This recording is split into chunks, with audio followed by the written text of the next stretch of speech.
disturbance at Acer Plaza? 10-4 dispatcher. Verify address. It's Acer Plaza. Repeat, Acer Plaza.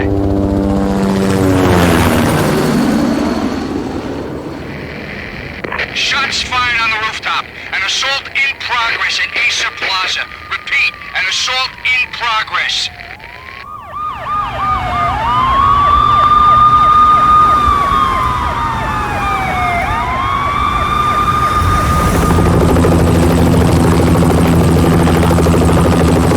It's a war zone down here.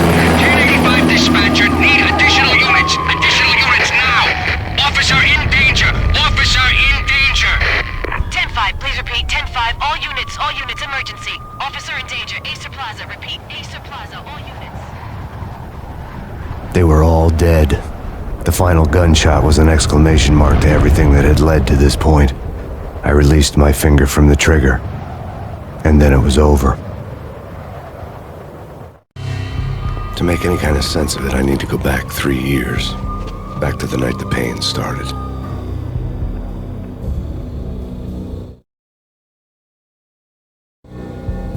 I was still on the force back then. NYPD, Manhattan, Midtown North Precinct, Hell's Kitchen. So when are you coming to work for me, Detective Payne? You'd make me work undercover in some hellhole. Sorry, Alex. Michelle and the baby come first. See? My last smoke. It's bad for the baby. That's you, Max. A regular Boy Scout. See, Alex? Still on for poker Thursday night, right? Like taking candy from a baby. Life was good. Sun setting on a sweet summer's day. Smell of freshly mowed lawns. The sounds of children playing. A house across the river on the Jersey side. Beautiful wife and a baby girl.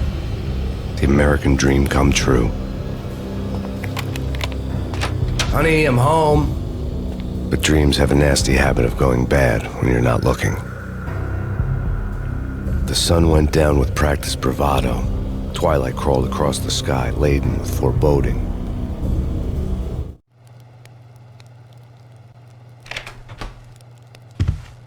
Michelle, honey, anybody home? I didn't like the way the show started. They'd given me the best seat in the house, front row center.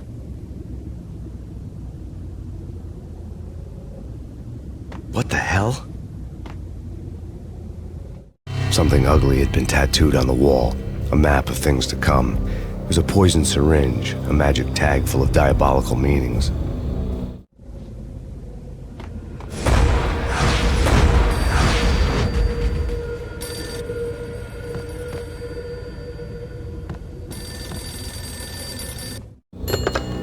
Listen, someone's broken into my house. Call 911. Is this the Payne residence?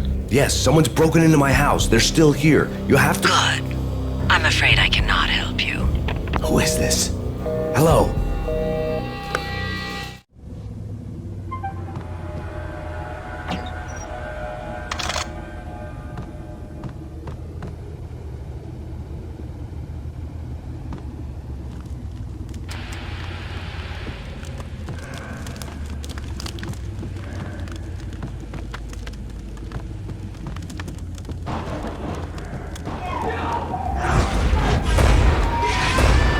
Michelle!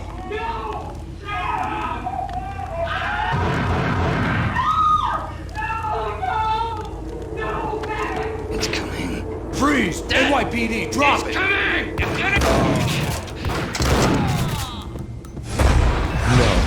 No, please God, no.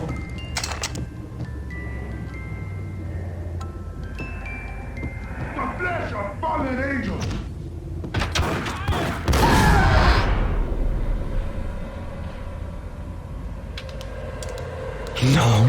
No, God, no, please, Michelle.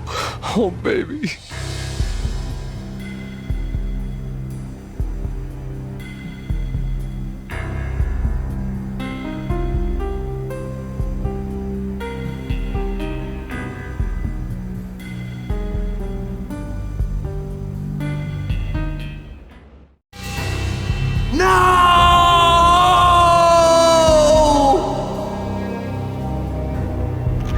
That was 3 years ago. Everything ripped apart in a New York minute. The killer junkies had been high on a previously unknown designer drug, Valkyr, V. After the funeral, I told Alex I'd be transferring to the DEA. It took us 3 long years to get a break in the Valkyr case. Then, finally, 2 months ago, a dime dropper tipped us off that Jack Lupino, a mob boss in the Punchinello crime family, was trafficking. I went undercover, infiltrated the worst mafia family in New York.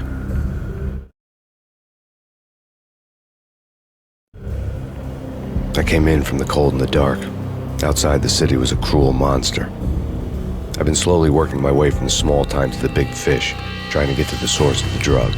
Alex and BB were my only contacts in the DEA, the only ones in this decrepit city who knew I was down here. BB here.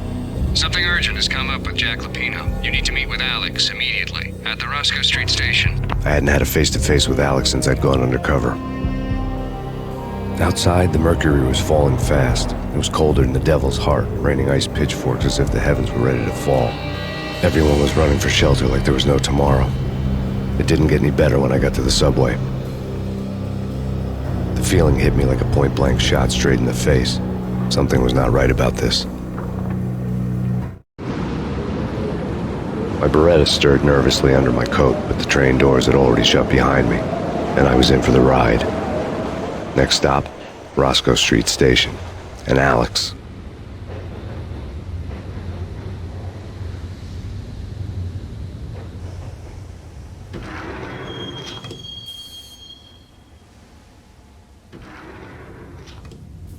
The station was drenched in gloom. Alex was a ghost, nowhere to be seen. I'd have to look for him.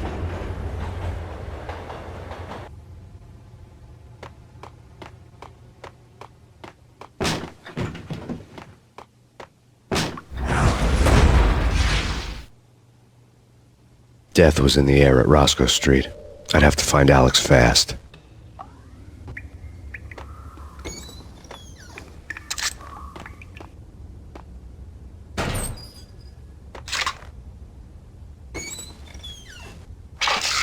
The pills would hold the pain back for a while. Wasn't Jake supposed to take care of this? He and Mickey are having too much fun taking care of the cop up there. What's the plan? Simple. Gun down every mother-loving bastard that gets off the train. Sweet. Didn't the train go already? No idea. Let's just wait and see.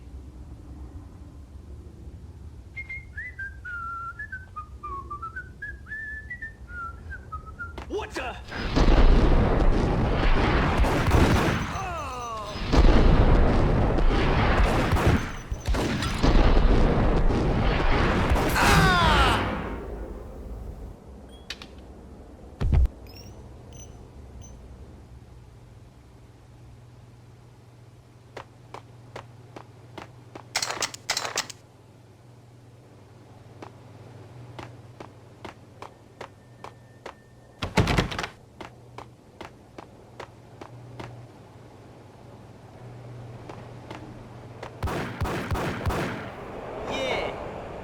Dead, all right. Hey, it's me you're talking to.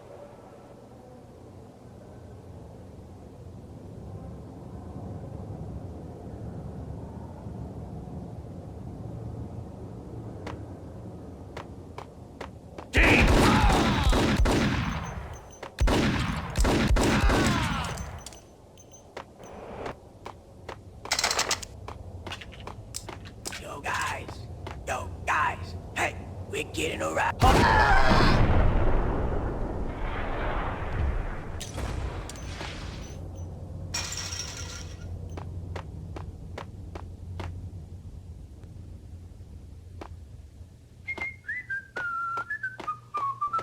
Hold it!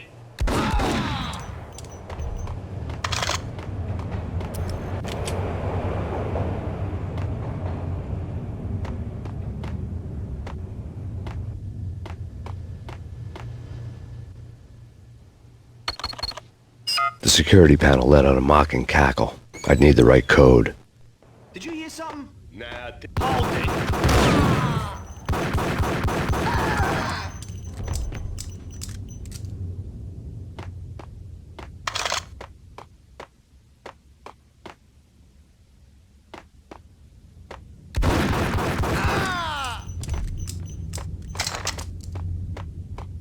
While looking for Alex, I had ended up in the middle of a big-time crime operation.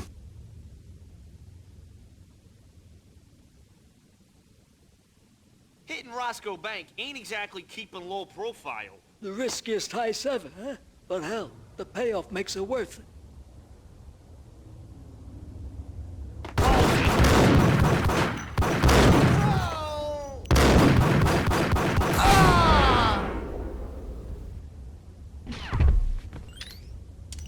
The gate was locked.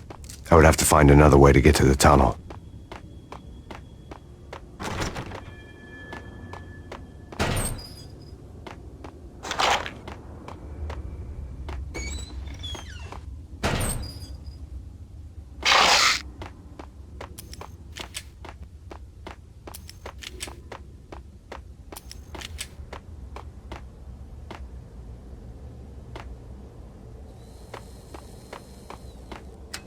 The power to the rail had been cut. I'd have to get it back on to get the train moving.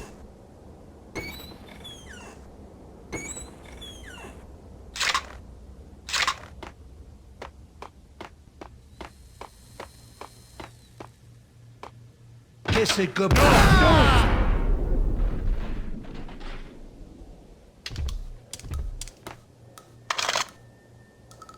Save me, man. What's going on here? A massacre. These armed thugs just appeared from nowhere. We need to get help. I can make the call from the control room 1 floor up. Can you take me there? Sure. Sounds good. Follow me.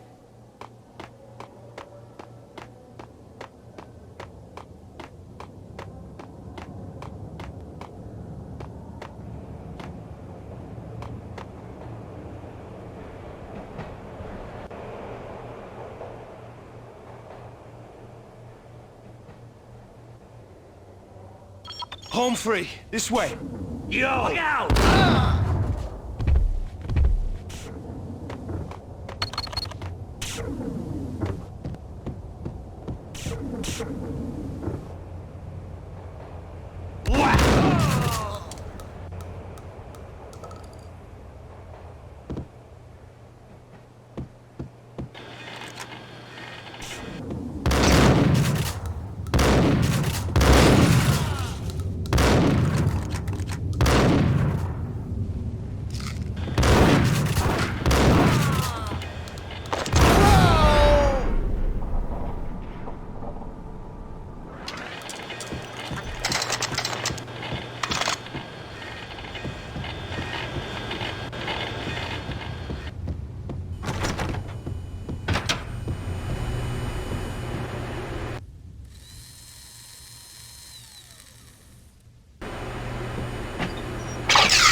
The train lit up like a Christmas tree.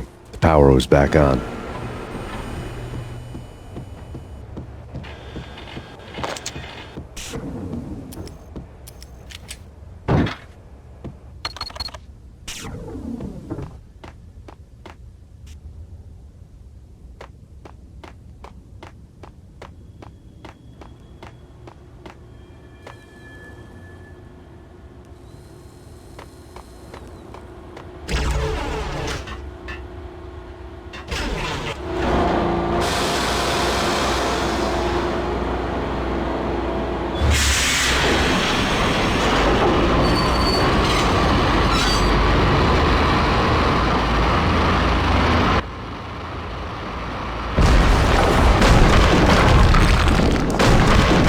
So much for being subtle.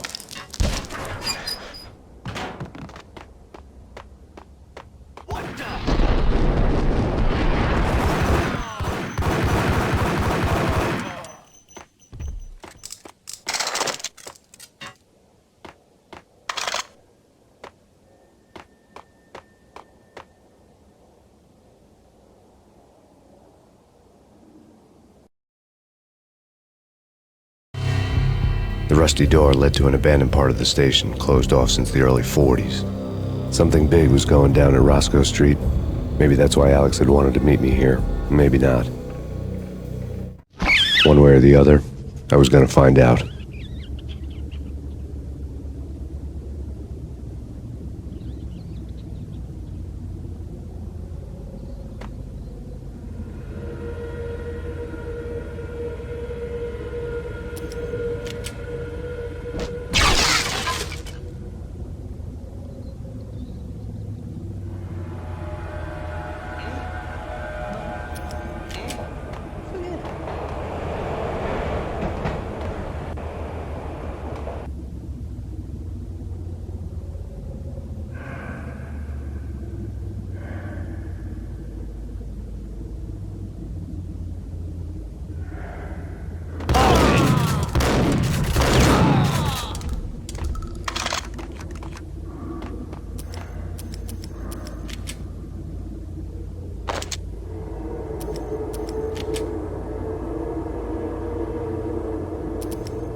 also, it's like the failure count is rising.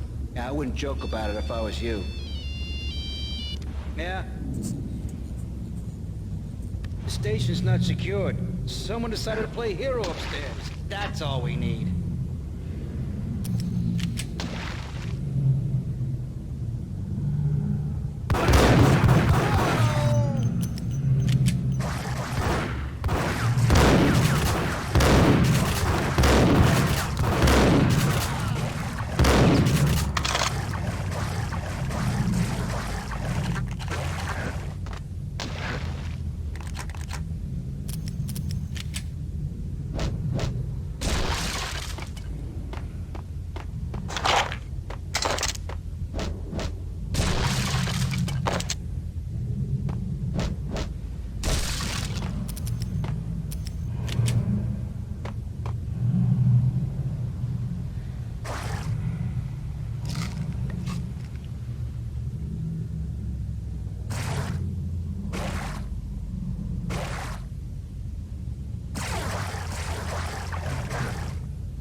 Get him! Got him down!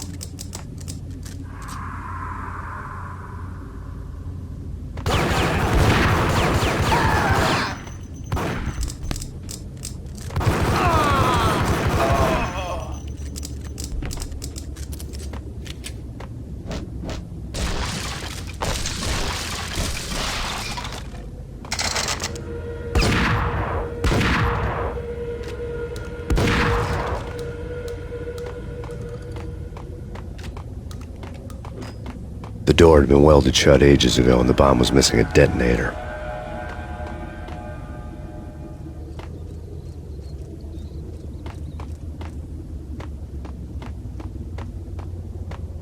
Okay, fellas. The police are on their way. New York's finest are gonna be here soon. So stick to the plan. We got our own private exit route. In and out, do your thing.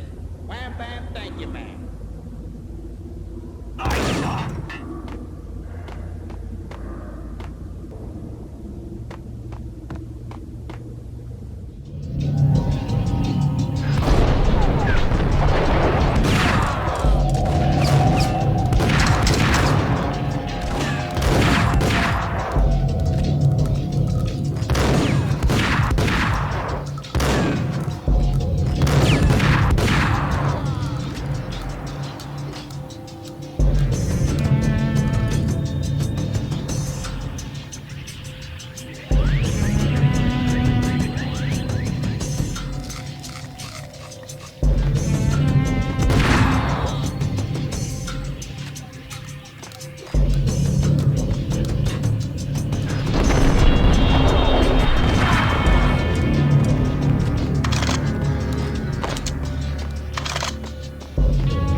We come to you now live from the crime scene.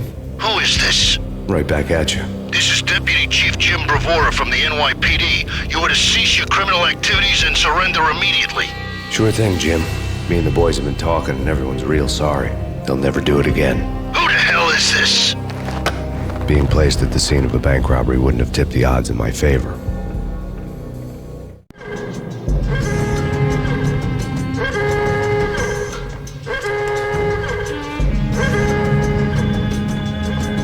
The bank robber's score lay on the table.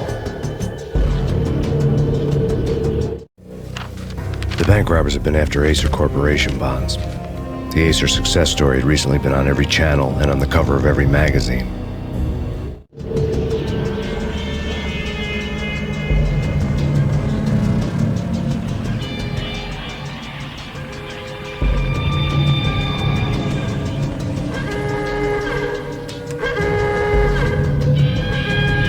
The bank robbers had left their tools on the table.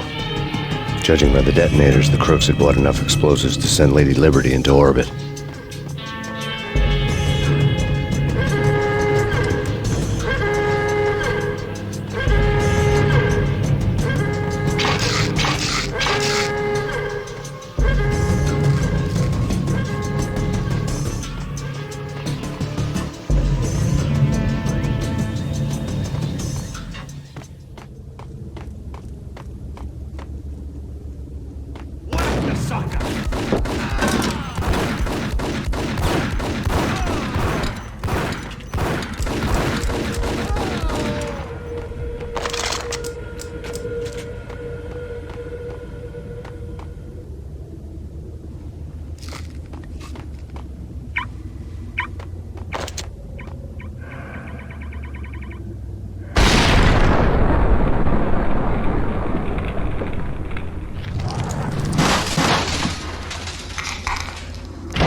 Hold it! Max, Jesus, you almost gave me a heart attack. I nearly shot you. Alex, I'm glad to see you. What the hell's going on? There are more corpses here than at the city morgue. It's an armed robbery. A tunnel job straight to the Roscoe Bank vault through the old station yard. Is this why? This is Lupino's gig? This is Lupino's doing? Lupino's men? Really? You sure know how to pick a place? Can you through? No, it's locked. We gotta get out of here. If it's Lupino, it's...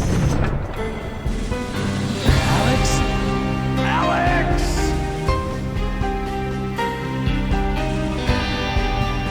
There was nothing I could do. He was dead. I could tell by the empty, accusing stare of his eyes.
Alex had kept me relatively sane for the past 3 years. Now I didn't know how I felt. Somehow he had stumbled upon something big and ended up stepping on Jack Lupino's toes.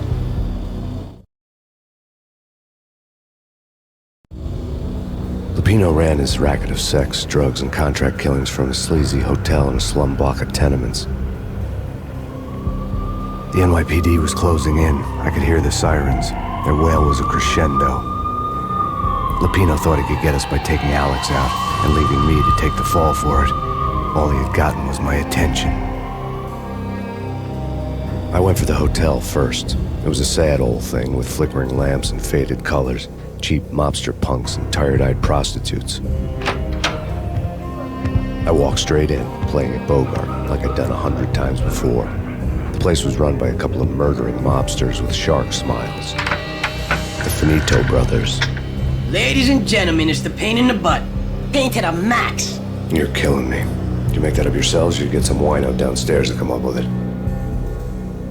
Don't answer that. A rhetorical question. I got something for the boss. Lupino around? That kind of depends on who's asking. A friend or a junk squad plan. Don't answer. It's one of them, how do you put it, rhetorical questions. Lupino ain't here, but he said bye. Lupino wasn't in his cheap hotel. Instead, I ran into the Finito brothers. My cover had been blown. The door slammed shut behind me, and then I was dodging bullets like raindrops. Pain in the butt. Ha ha! Pain to the max. Junk squad king. Got a ticket to Harbor City for us.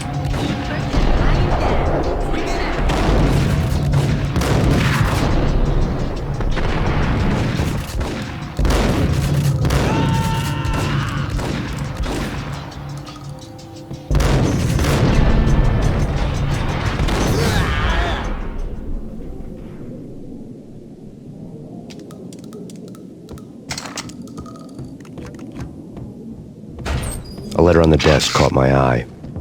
Bosses! Everything all right? Bosses! Joey! Vigilio! You right in there? They're not answering. Call the others. Tell them to come quick. Okay, but we can't wait for them. We gotta go in now. Bosses! We're coming in! There he is.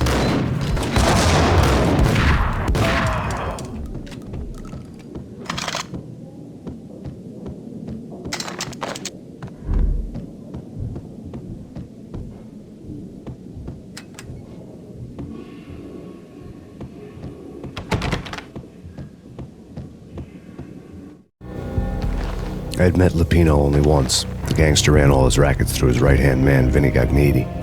Gagniti was a high-strung whiner on the verge of breaking apart, like an overamped Energizer bunny.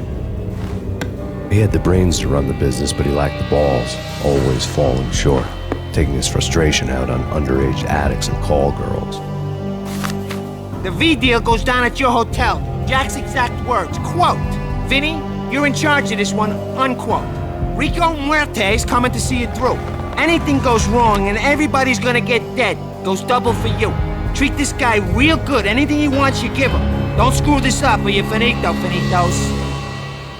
A V deal meant added security, locked doors, and lots of nervous thugs with itchy trigger fingers. I'd seen nothing coming in, but that didn't mean it hadn't been there.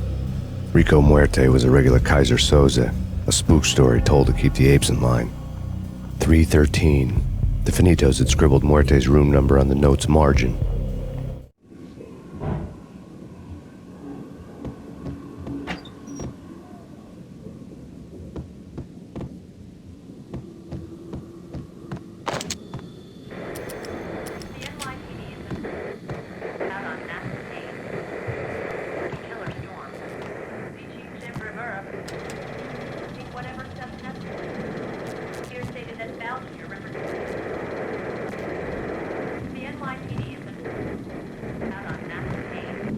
In his press conference today, the mayor stated that Valkyr represents a clear danger to New York and called for drastic actions to eliminate the problem.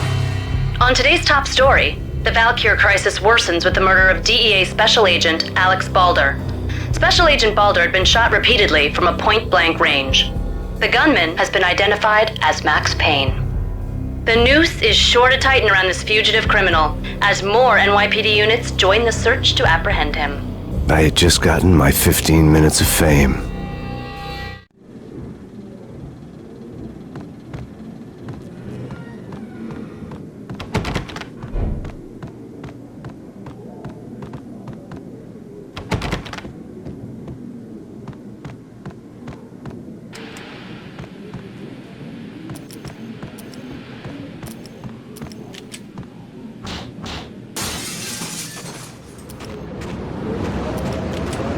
Something's wrong with the bosses. Payne's there and they're not answering.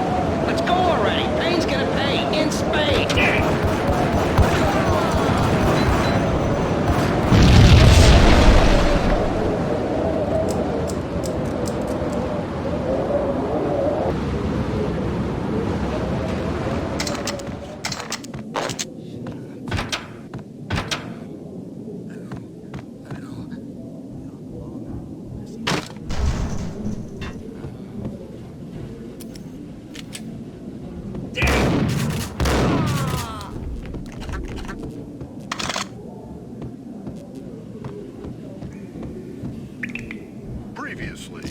lords and ladies. Lady Amelia, Marquis Valentine asks for an audience. Thank you, Lawrence. My lady. My lord. And now, an all-new episode of Lords and Ladies, brought to you in part by Acer Corporation.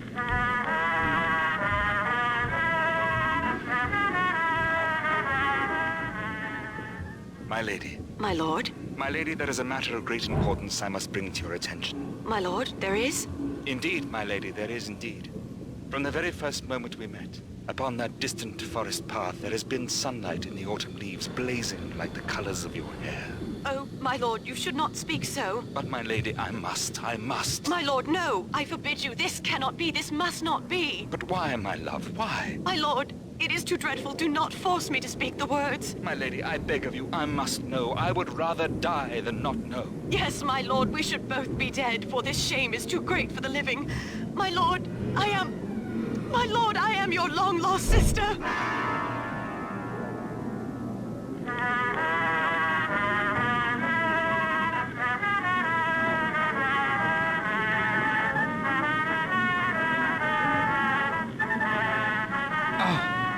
Lady Amelia, so tragic.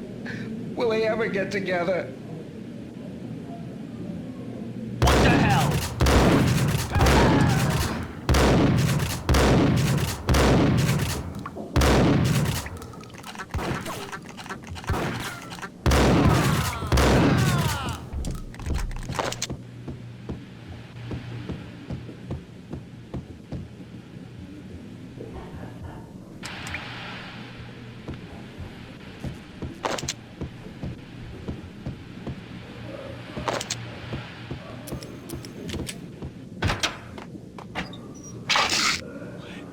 V-head junkies could go off without a warning. I had to be careful.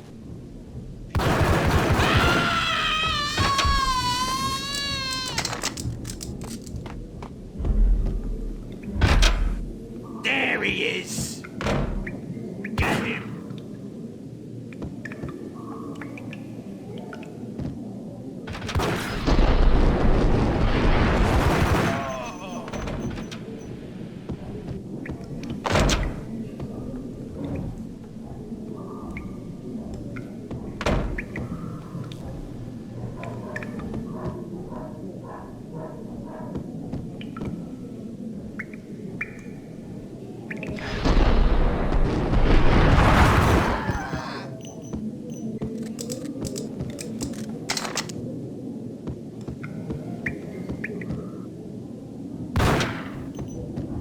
Piece of crap! Oh, careful, it might kick back. Dee-dee-dee-dee-dee, killer vending machine. You talking to me? Tough guy, scared.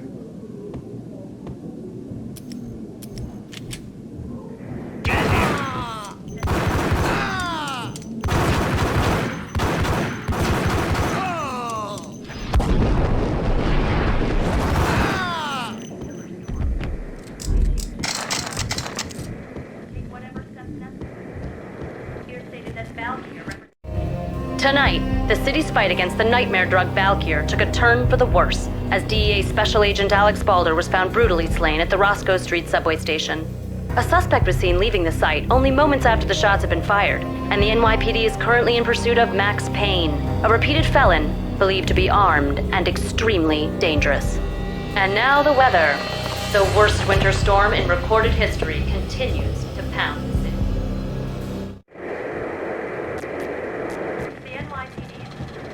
This party had been dead for a while.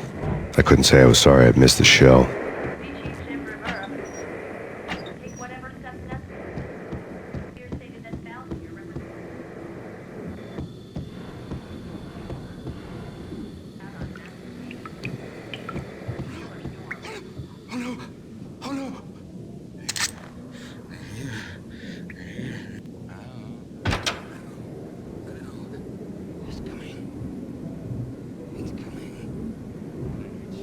Gun him down!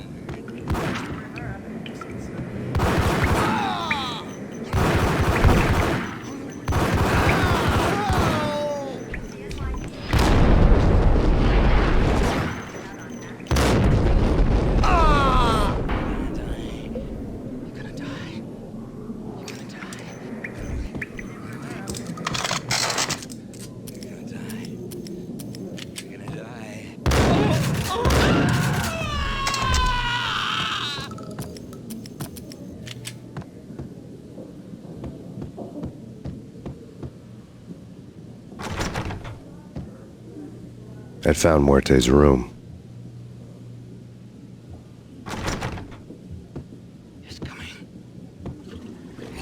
What the hell?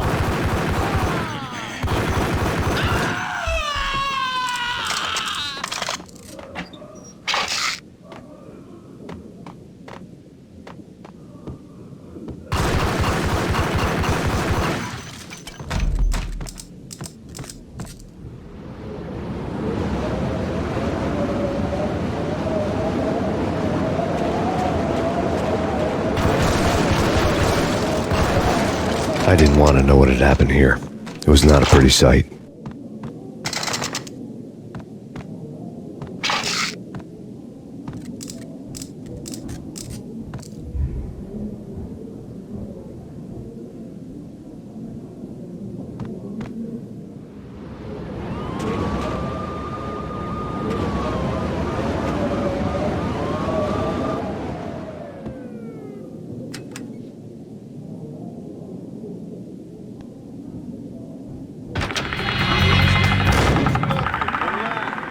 Muerte had received a letter. Our investigation had turned up nothing to link Angelo Punchinello, the head of the Punchinello family, to Valkyr. All tracks had ended with Jack Lupino. The letter in Muerte's room was signed by the Don himself. It was the first hint that the Kingpin knew what was brewing inside his syndicate. The trouble you got into after the Chicago screw-up. The Punchinello family bailed you out. You have been waiting for a chance to pay us back. One of our trusted boys has a monkey the size of King Kong on his back. And we need your special skills for backup on a major deal. Collecting evidence had gotten old a few hundred bullets back. I was already so far past the point of no return I couldn't even remember what it looked like when I had passed it.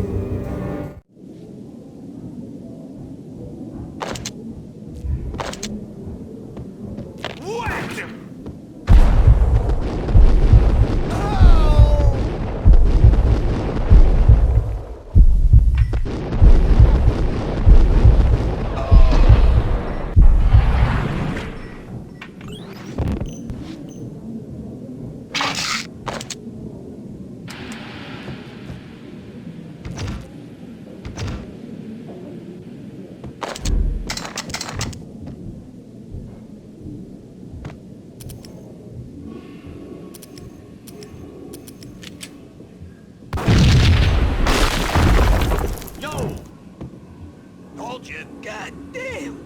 I thought it was a bomb for sure. Nah, the Russian wouldn't dare. This has been waiting to happen. I thought it was a bomb. What the hell?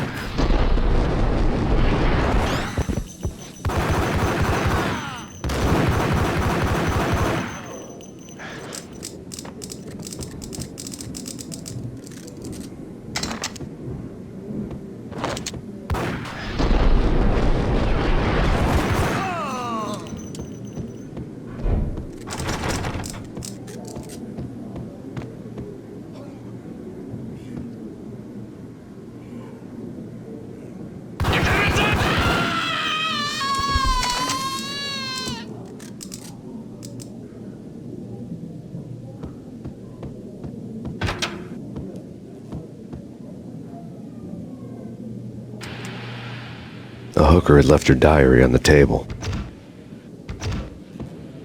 The diary belonged to a hooker named Candy Dawn. The read would have made a vice cop blush. Had talks with the mystery hag over the phone again. Sent her the latest one-eyed Alfred tape. As long as the hag keeps paying for the tapes, the old man could come every day for all I care. She had a nice sideline, making secret X-rated flicks of her clients and selling them to the highest bidder. It would get her killed if her V-fix for the day didn't do it first.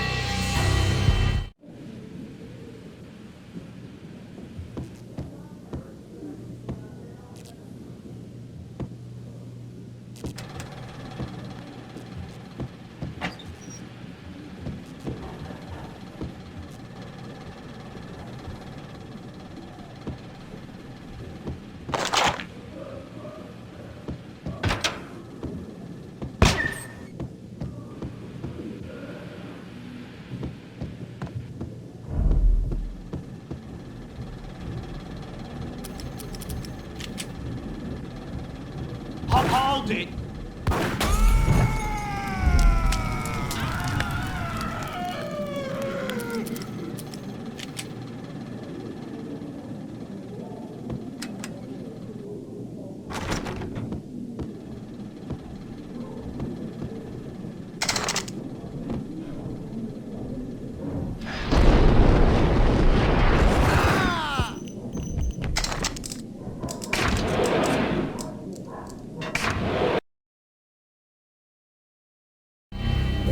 The old service elevator rumbled down to the bowels of Jack Lupino's hotel.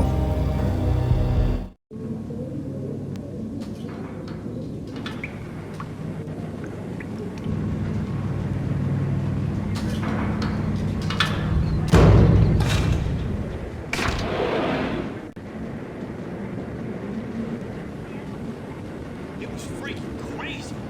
The cops were doing a full-scale siege next door. More traffic than rush hour. I mean, bleeding bastards running back and forth, Ronnie and Jimbo to throw, and in the middle of all this, there we were. I didn't give a damn, just going with the flow. So what happened? Nothing happened. We got the explosives, dumped the cargo, we were home free. Jesus.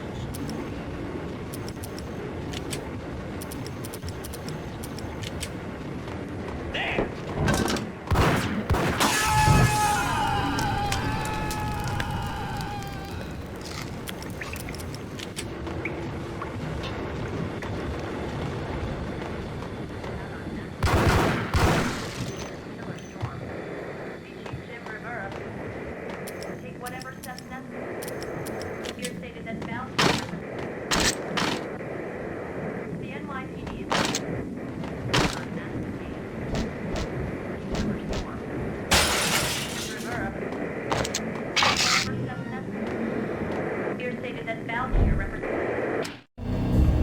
A winter storm warning is in effect in the whole tri-state area, as both freezing rain and heavy snowfall continue. Many roadways are already closed, and people are advised to stay indoors. The severe blizzard has ravaged New York for 3 days now, with no end in sight. We'd been snowed from the start in the Valkyr case. The forecast said there was plenty more where that had come from. But the snowbound city was on my side. Less chance of innocent bystanders getting caught in the crossfire.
Yo!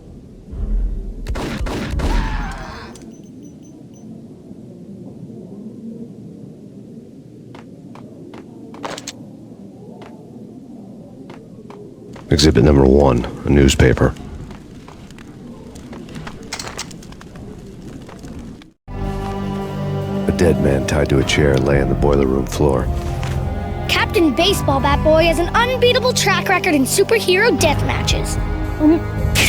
But a 6-pack of root beer gets me every time. The murder weapon was a baseball bat, now lying in a pool of drying blood next to a newspaper folded open on a Captain Baseball Bat Boy comic strip.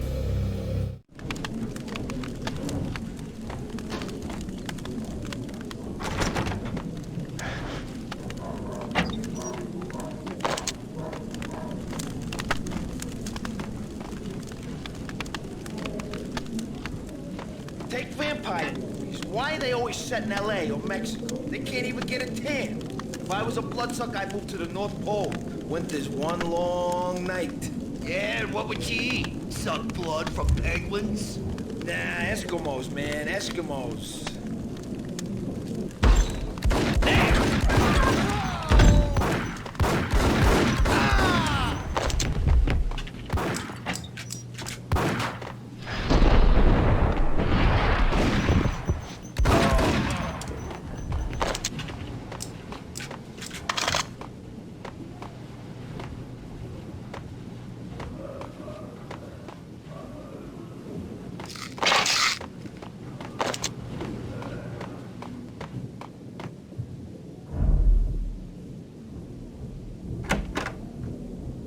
Chill with the guns. Trust me, you don't want to piss Muerte off. Gentlemen, let's do business. Green for green. Tears of green-eyed angels. Amen.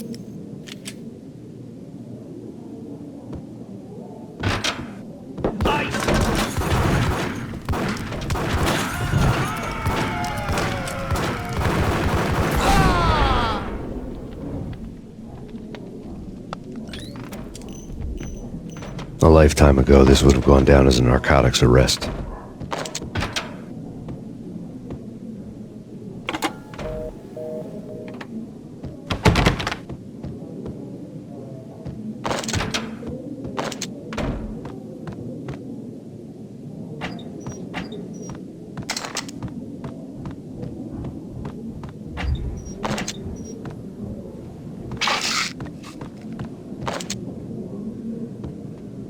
It was dirty money. The transparent cylinders glowed green, full of Valkyr. There was a key on the table.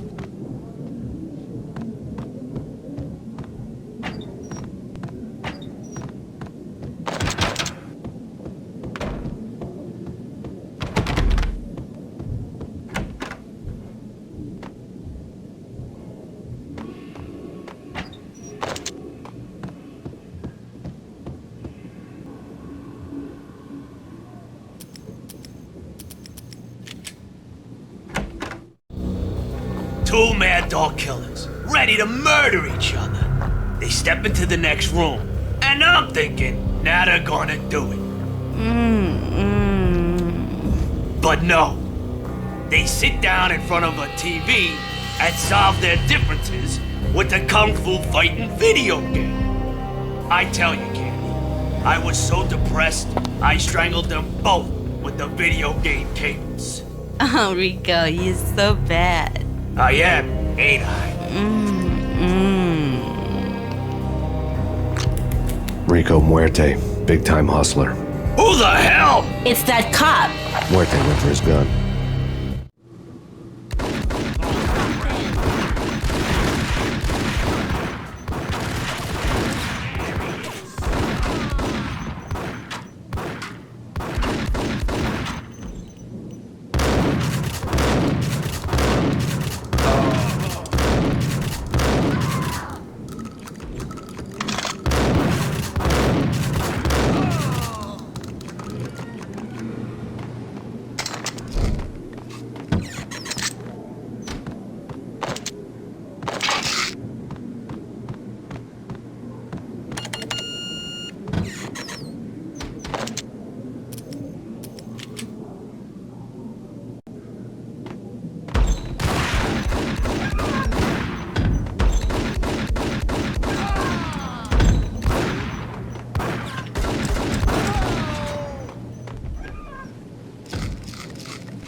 The antique switchboard was still in use.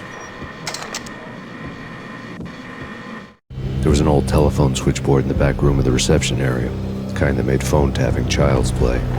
It wasn't hard to picture a fat pimp sweating with headphones on, listening to his hookers talk dirty and fake orgasms over a web of party lines, the blood veins of New York. Right now, there was a different set of moans and groans going on. Boss, Cornelia, this is Max Payne. He came, started capping us. He killed him. Are you freaking kidding me? He's just one lousy cop. You better be freaking kidding me. Whack him. What's the freaking problem? Hello? Answer me. Hello? The word was out. A deadly virus released into the city's corrupt circulatory system. Something wicked this way comes. Max Payne at large.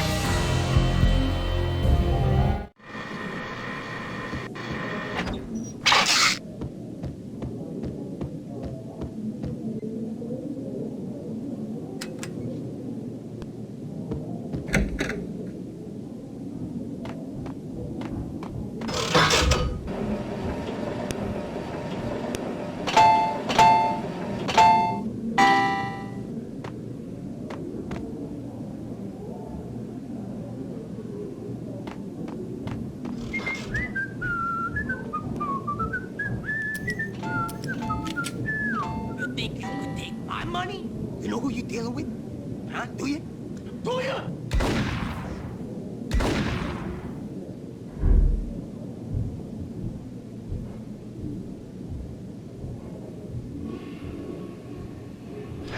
Hold it!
Turn around, walk away, blow town. That would have been the smart thing to do. Guess I wasn't that smart. Lupino's tenement buildings were a seedy hangout for all kinds of sleaze. A liquor store, a pawn shop, a laundromat full of mobster bookies and loan sharks. The list went on. The how and why of it was a mystery to me, but they knew I was a cop. They knew I was coming, and they were going to get real trigger-happy about it. I got to see Lupino's hangout all lit up. A bomb went off, turning snow into liquid gold. A pillar of fire lifted the remains of a car straight up into the air. The flames were highlighted on the hood of a black Mercedes-Benz as it coasted down the street real slow, as if the driver didn't have a worry in the world. I got a good look at the man riding shotgun. It was Vladimir, the head of the local Russian mob, the fly in Don Punchinello's soup. The ringing in my ears was the sound of a mob war being waged.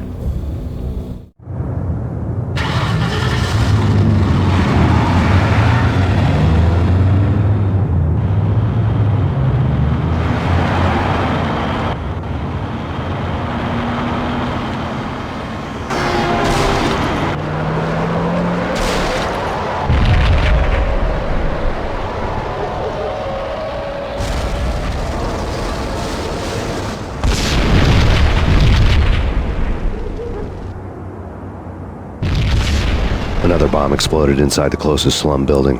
It was a lucky break. The goons inside were spooked, but luck always came with a price tag. More bombs could still be ticking inside, and the cops would already be on their way. Jack Lupino's suite was on the top floor. At least it used to be, before the explosive makeover.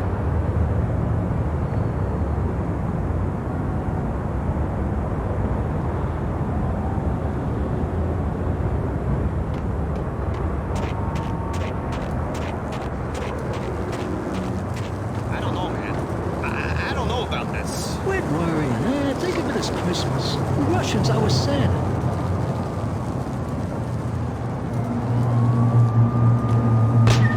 What the hell?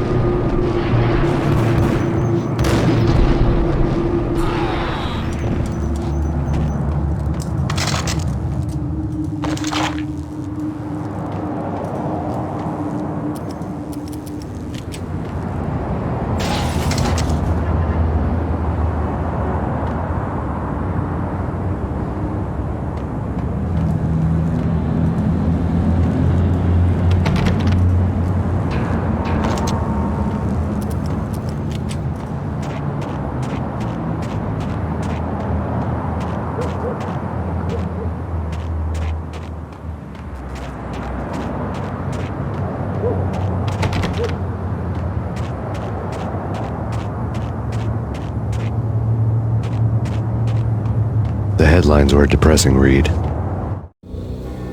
The headlines were screaming bloody murder. The storm was a screaming duet with the approaching prowl car sirens.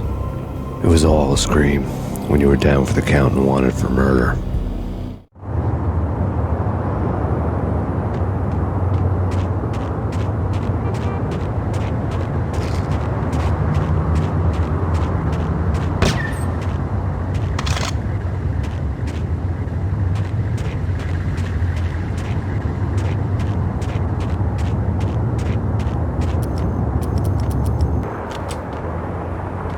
What the?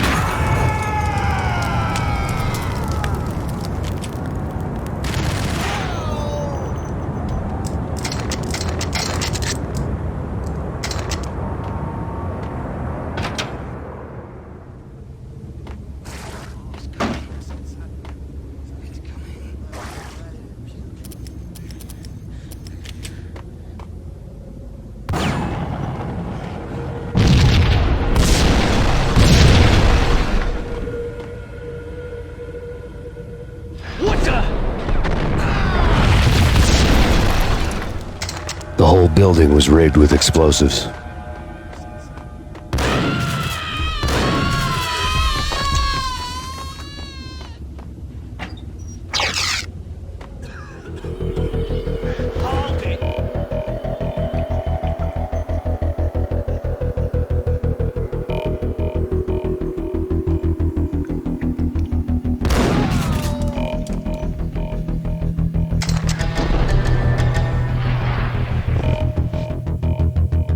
What the hell?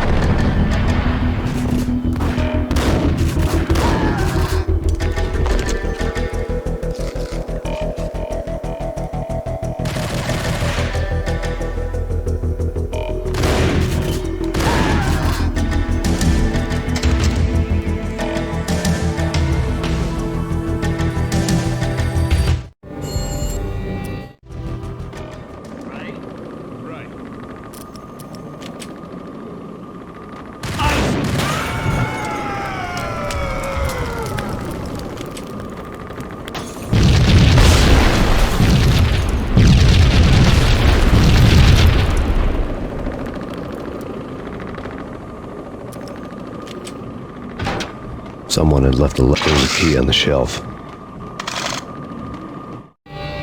Suddenly it all made sense. Payne, this is your final warning. Surrender. Hey!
bombs that destroyed all the stairs up to Lupino's office. The alternate route led there by way of adjoining rooftops.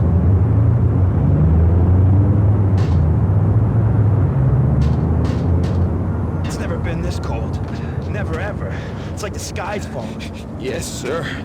It's the end of the world as we know it. And I don't feel fine. I don't feel anything. Not a thing. I'm freezing my butt off.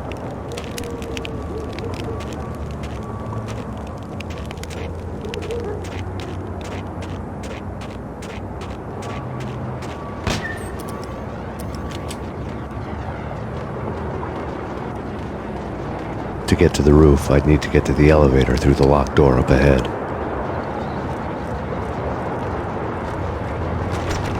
Pizza delivery. Never seen you before. Buzz off, Joker.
Hey,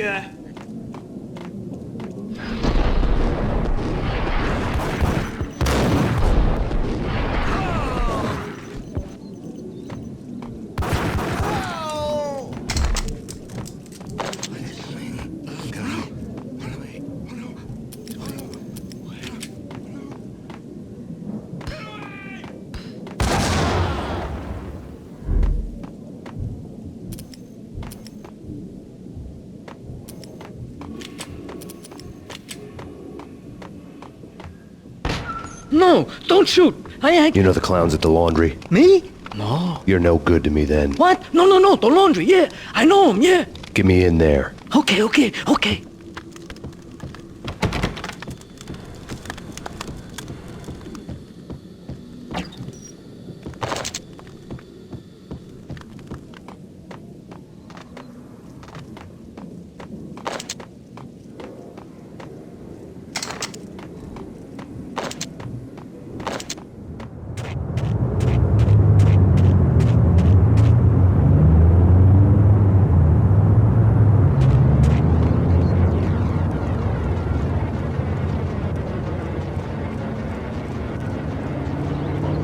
It's me. Open up. Let me in, quick. not so fast. The password. John who? Come on. Okay, John Woo. All right. Come right in. It's a trap!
New York City is in crisis tonight, with reports of Valkyr-related gang war in the streets of the Bronx.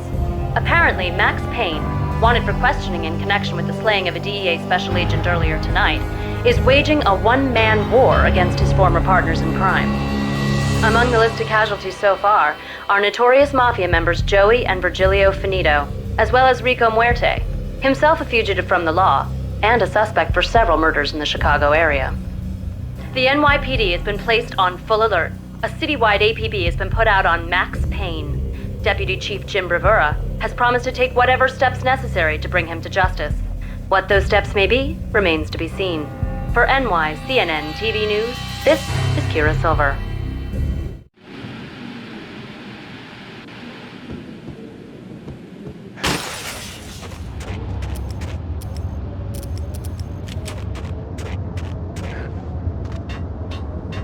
This week on Address Unknown. I don't want to go there. It's the last place I'd want to end up. But that's where I always end up anyway. Only, it's not me talking to the pink flamingo, but someone who looks the part down to the finest detail, except that he's evil. I'm hiding in the shadows, watching it all unfold. The flamingo speaks. It can speak here. It says, that's mirrors are more fun than television. Somehow I know this, just don't ask me how. And I, not me, but my double, nods and smirks at this like it was the funniest thing in the world. And then something goes wrong, and suddenly they know I'm there, hiding behind them, and they both turn to look at me with cold eyes. And the flamingo speaks again.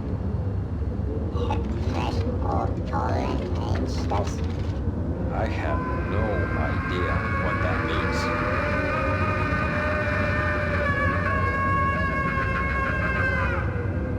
And that's when I always wake up to my own scream in that brightly lit white hospital room, strapped to my bed. Hold it!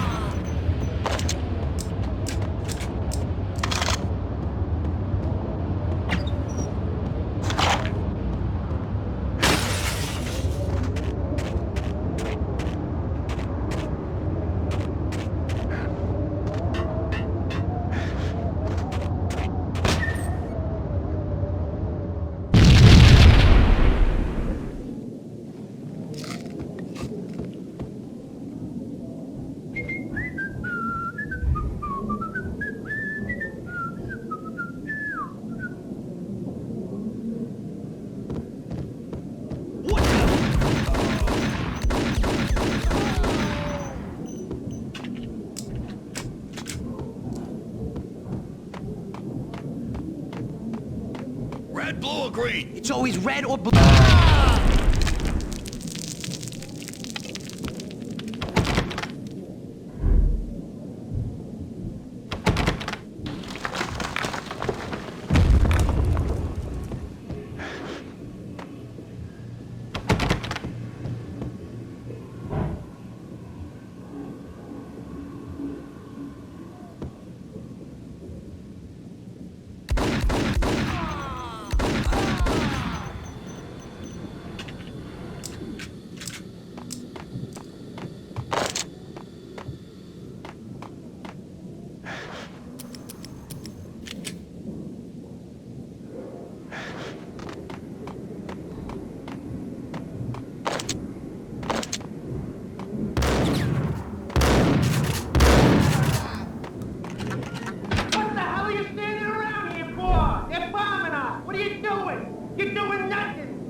Vinny got needy. Just the man I've been killing to see. Payne? Freaking fed! I knew from day one there was something screwy about you. What do you think you're doing? You're a freaking cop. You ain't got squad on us. You can't just come in here waving your piece like it meant something. Yeah! Oh my God! Oh God, you shot me! Ah! You're dead, Payne! And what the hell are you waiting for, you apes? Kill him! Kill him! With pleasure, boss. Gagnidi bailed. I made like Chow Yun Fat.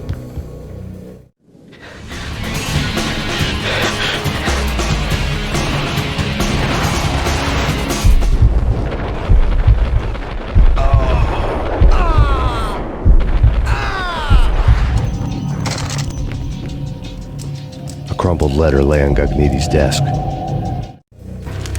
The letter was addressed to Don Punchinello, but Vinny had never had the nerve to finish it. Jack's gone voodoo. Just the other night, he shot Dino because he wanted to see what his brains looked like splattered on the wall. He's a freaking mad dog. We're running out of men and business fast. Gagnidi had been living in mortal fear of his boss. Jack Lupino was a psycho.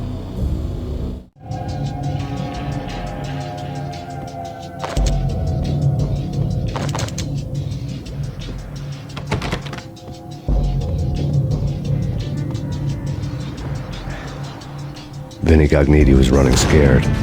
He could run, but with a bullet in his stomach like a broken bottle of Tabasco, he was quickly running out of time.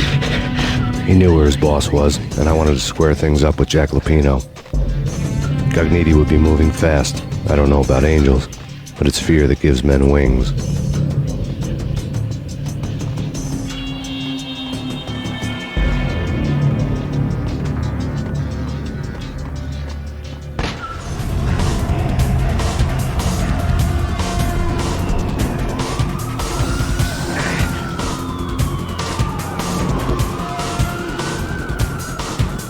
Gagnidi hitched a ride. To catch him, I'd have to follow his lead.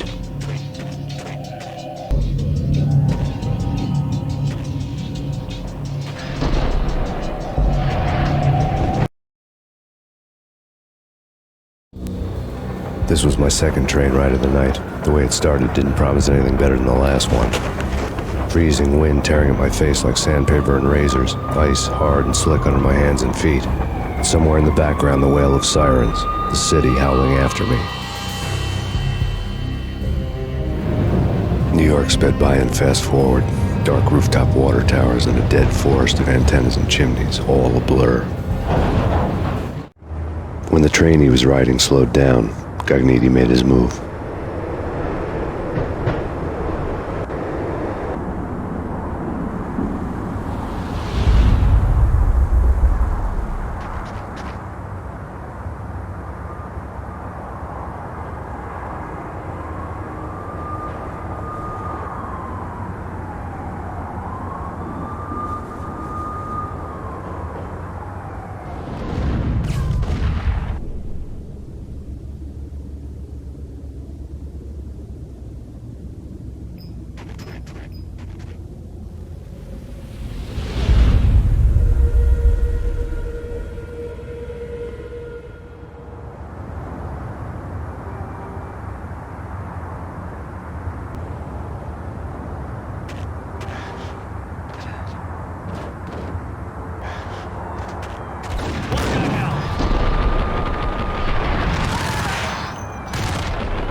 problem.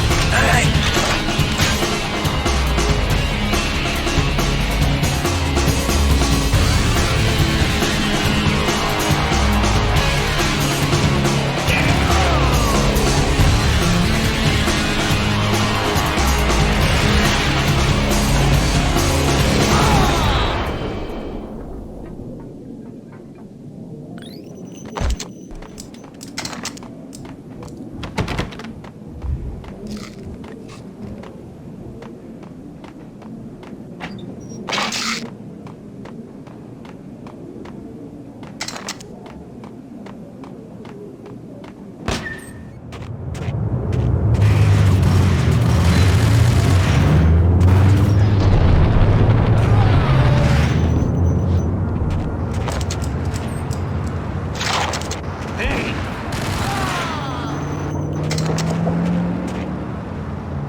Payne has nowhere left to go. We are very close to capturing him. You'll get a full statement then. Right now, I've got better things to do, ma'am. That was Deputy Chief Jim Bravura from the NYPD with no further comment at this time.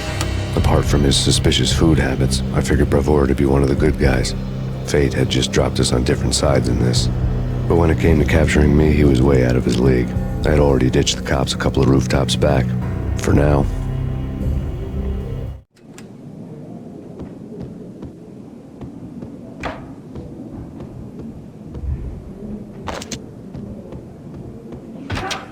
I can hear him. Ready? Keep your guns pointing at the door. Okay, this is it. Any moment now, Payne's gonna bust through that door with murder in his eye. It's either him or us. I, for one, am gonna pump the SOB so full of lead, they'll need a forklift to carry the coffin to the grave. Got him down!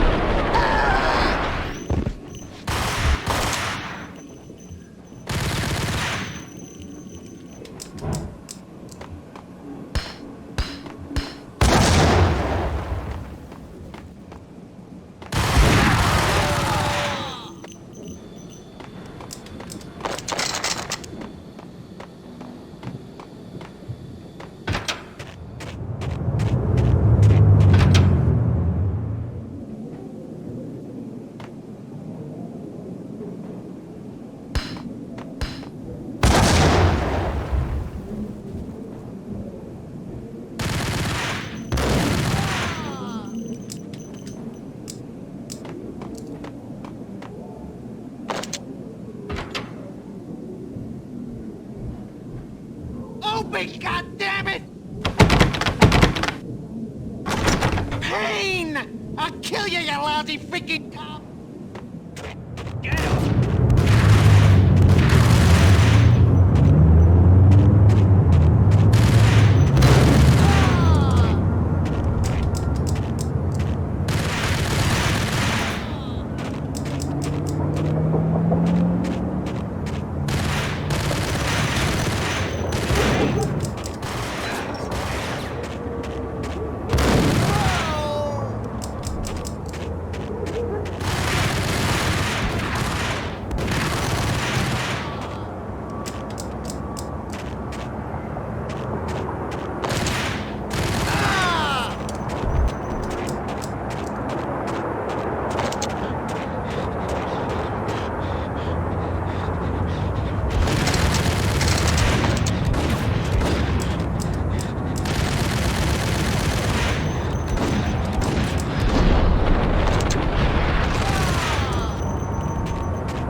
Gagniti ran out of steam in a dead-end alley with steam boiling out of the sewer grates like all the fires of hell were burning high beneath us.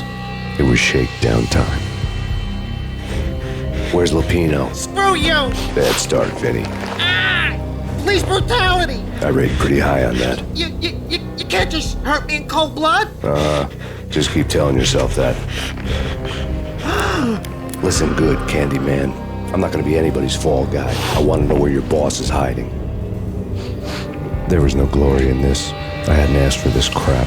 Trouble had come to me in big dark swarms. The good and the just were like gold dust in the city. I had no illusions. I was not one of them. I was no hero. Just me and the gun and the crook. My options had decreased to a singular course. I'll tell you, just don't hurt me no more. Lupino's at Ragnarok, the nightclub. Book me. Take me in a whole minute to freaking jail, just don't hurt me. Your rights will be read at your funeral.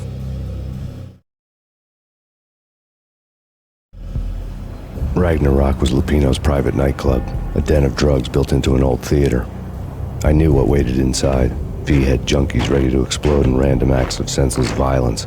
And Lupino's goon squad, the worst stone-cold killers this side of hell. Ragnarok was as inviting as a headache, flickering and flashing to a machine gun beat. The belly of the nightclub was a gothic theme park that began with bondage games and led to the nasty stuff from there. As subtle with its dark message as a cop killer bullet through the heart. Like father, like son. Just like Jack Lupino.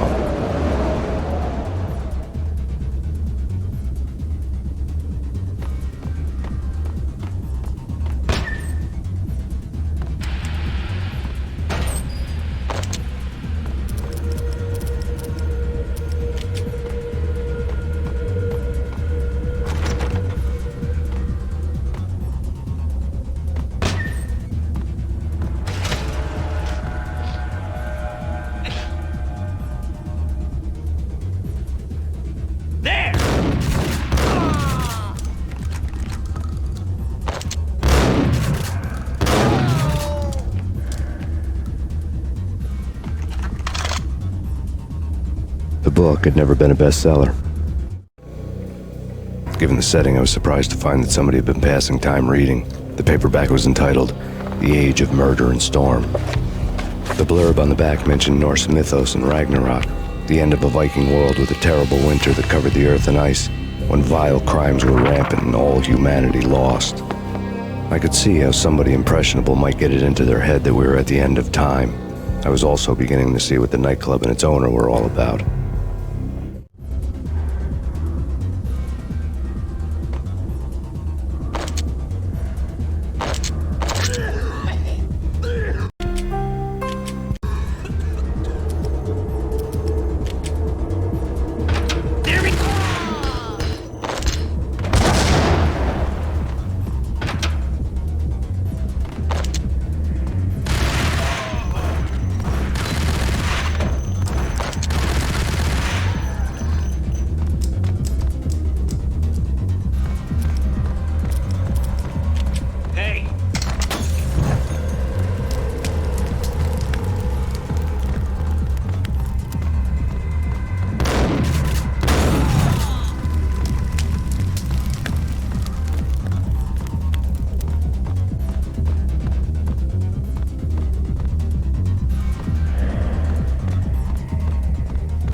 Books on the occult had been piled on the table.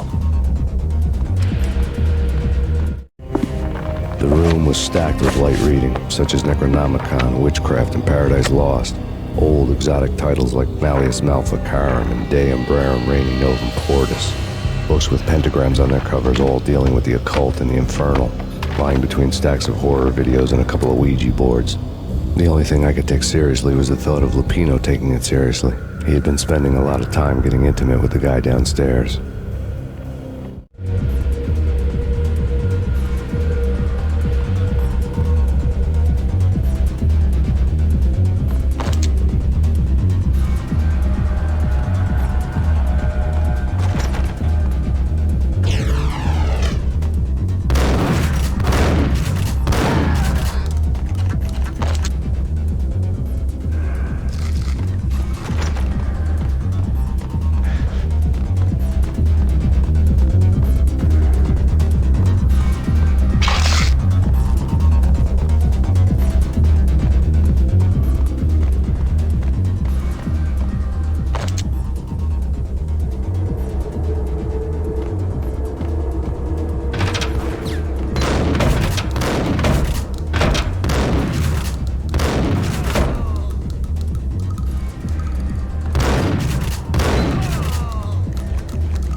down!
Hey!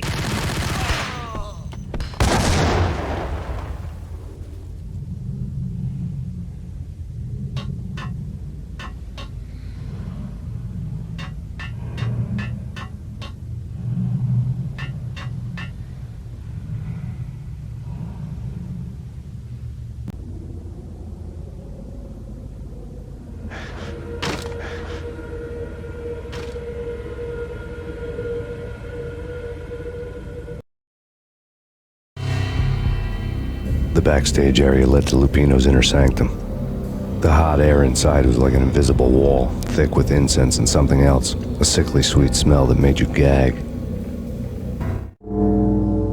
This was the rotten core of the Big Apple.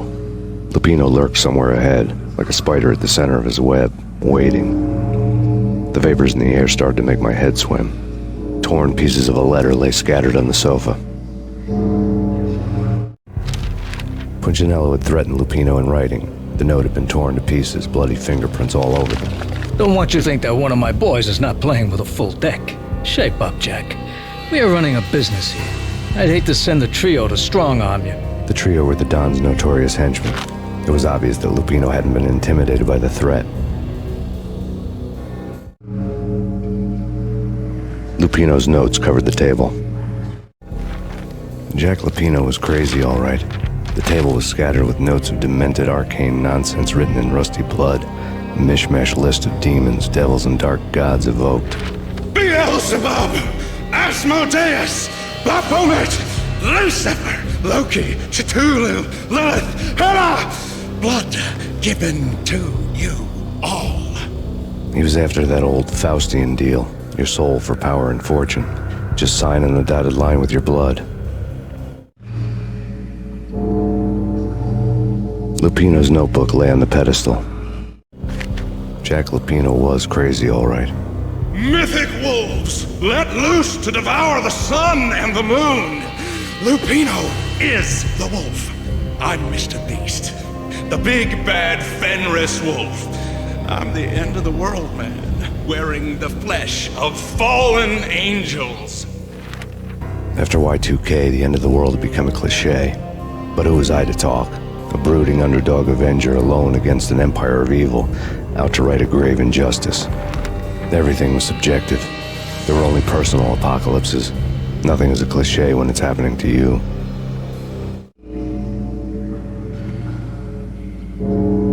The flesh of fallen angels! Come to me all! Astaroth, Beelzebub, Asmodeus, Baphomet, Lucifer, Loki, Satan, Cthulhu, Lilith, Hela! Blood to you all! Secret. Living under the skin of reality. I've seen it. The corruption of flesh. Oh! I'm the wolf! Yeah! I am the wolf! It's close. It's coming. You have come. A witness to the end of time. It's now! I will rise to her side! I don't need the words! I'm beyond the words!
I had known there'd have to be a catch in it somewhere, and this one was the Empire State Building of catches.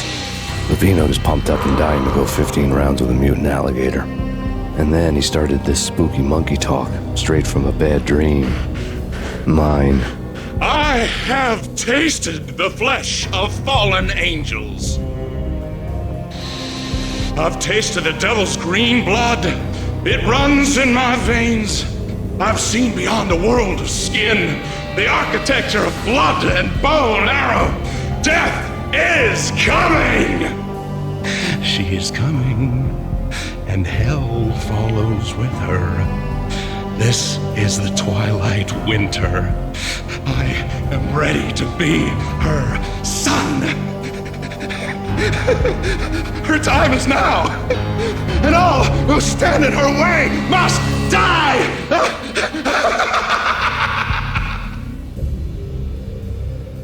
Die! You'll die! You'll die! Now! All die! Ow! The wolf!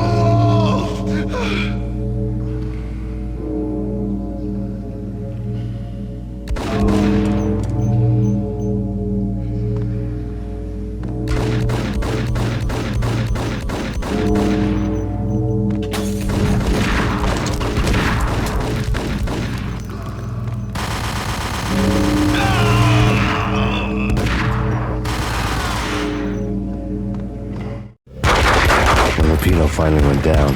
I wanted to make real sure he'd stay that way. V was a bad monster. Turned them into friggin' zombie demons from outer space. I think he's dead already. Huh? And that's when it happened. But dead or not, you've got the wrong guy. In stepped this knockout femme fatale holding a gun to my face. I returned the favor. Lisa Punchinello. Lisa Punchinello was the Don's wife. Mona Sachs. Lisa's evil twin. Your safety's off, evil twin. You might hurt someone with that gun of yours. Lisa's the damsel in distress. I'm the professional.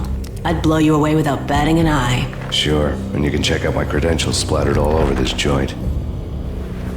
Jack couldn't have framed you. Not the state he was in. We're after the same slime bag. Angelo Punchinello's the one who murdered your friend and framed you with it. You know this for a fact. I've got my sources. I don't have a clue these days. I just shoot them as they come. Who put a contract on the Archfiend? This one's mine. I hate the guts of that sadistic wife-beater. Why not pool our bullets for this one? I thought you'd never ask. My finger was starting to twitch. How do you like your whiskey? I'm easy, as long as you don't try to slip me a Mickey. You're a real angel, Max. It was good stuff. Tasted sweet as honey going down. Nothing personal. Can't risk you going berserk and getting Lisa killed.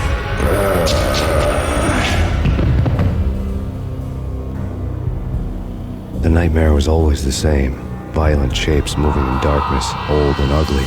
The killer's mad laughter was a riddle filled with wicked innuendo.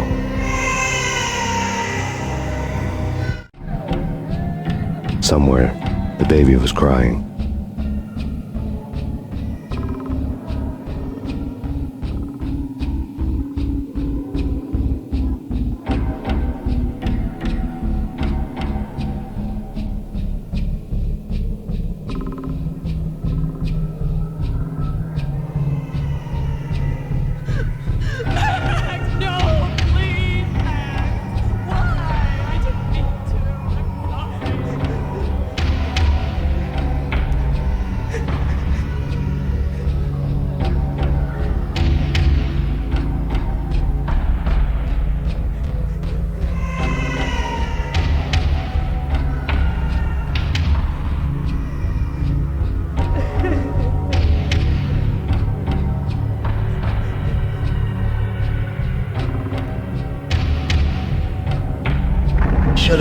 we found you snoring next to Lupino's corpse.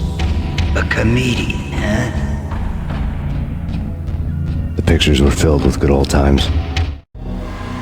Alex and I had a few moments of glory between us. Crime-fighting comrades, the best in NYPD DEA collaborative team. Good-hearted macho bullshit like that. I would have given anything to have him here as my backup. No such luck. No luck at all. Michelle looked at me from the photo. The Payne family. Happiness captured in a Polaroid moment. I had thought it would last forever, till death do us part. I didn't want to think about it. As long as I didn't, it could never happen. But I had broken my own rule. The thought had already slipped in. Fear was rusty needles poking at my brain. Cold and scaly, it slithered down my chest.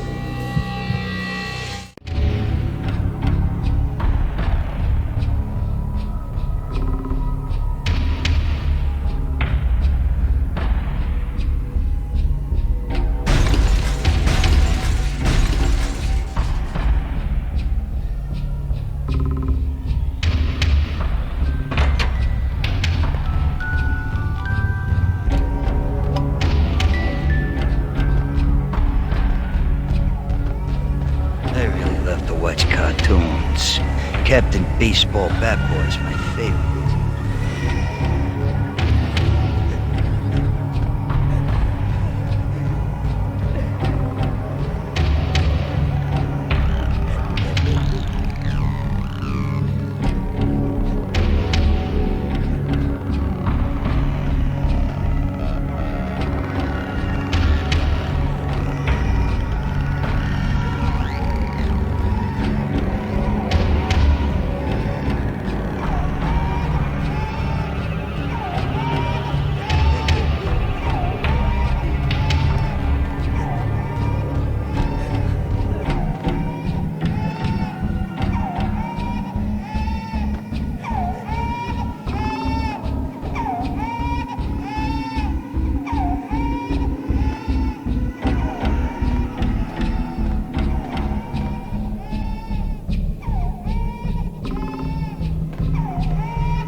No, please God, no.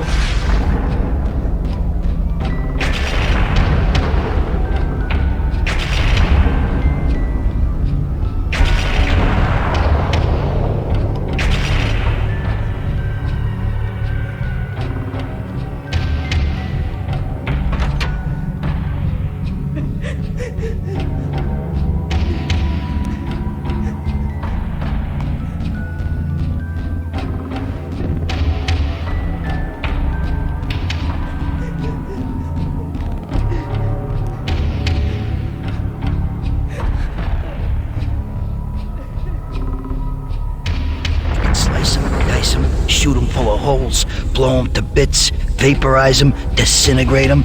No matter what you do, they'll still be back, good as new. Michelle's diary lay on the table. Michelle was working part-time in the district attorney's office. Her diary was open on today's entry, her handwriting all pretty curves. An army dossier found its way to my desk yesterday. Valhalla? Isn't that a Norse myth? Something about Vikings? I tried to tell Max about it, but he was busy, that cute frown on his brow. Guess it's nothing, just a mix-up at the courier service. From now on, I would always find time for her. It was a hollow promise. Too little, too late.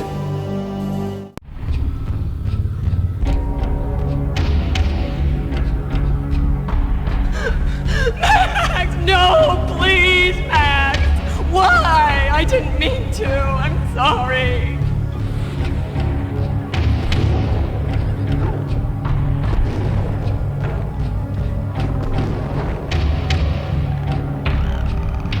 Murderer! You killed her! Nothing like that ever happens in the real world.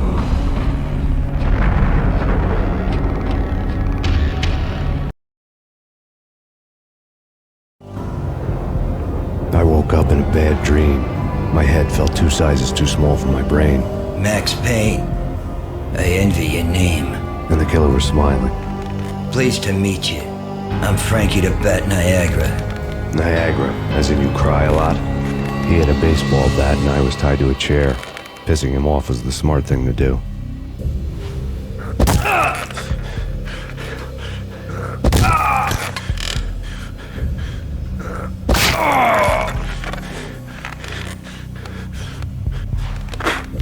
Nothing wrong with a little laugh now and then.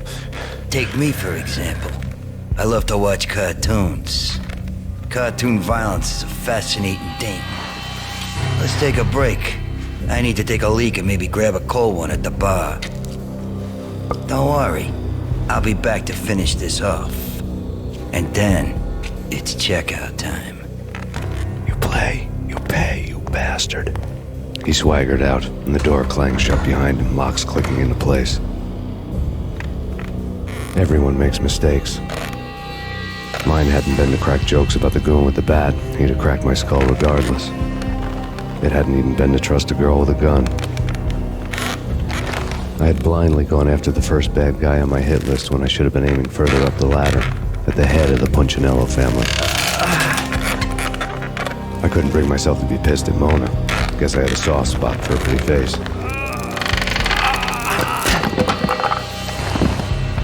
But when somebody decides to play baseball with your head, you tend to get sore.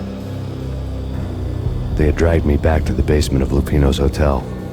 I was beaten, bruised, and blue. I felt like the chair I had broken to get free.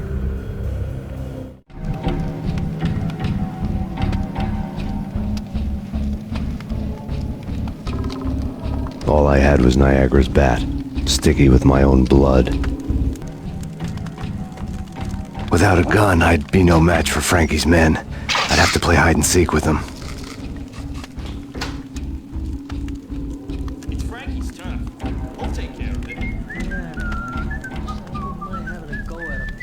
It's Frankie's turn. Yeah, I know that.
Another newspaper caption for a murder scene.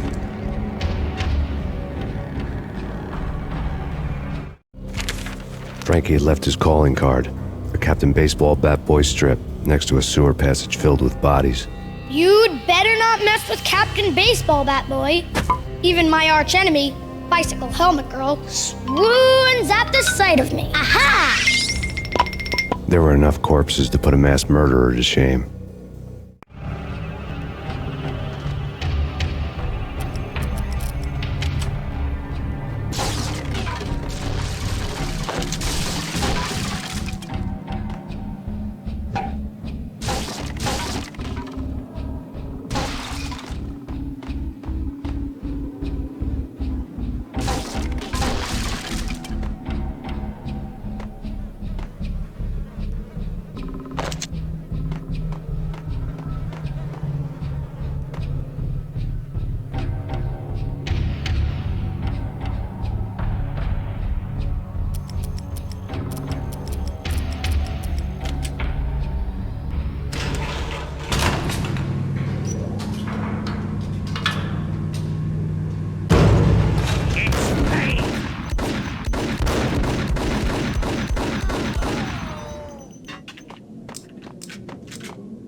Things were fast going from bad to worse.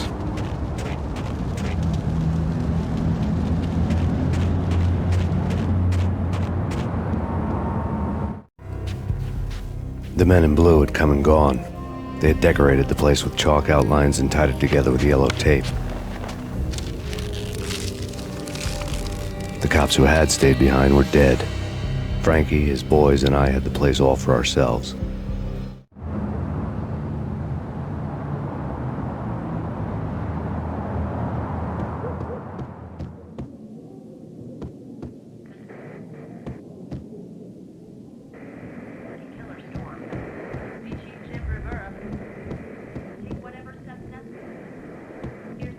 Just forget about it.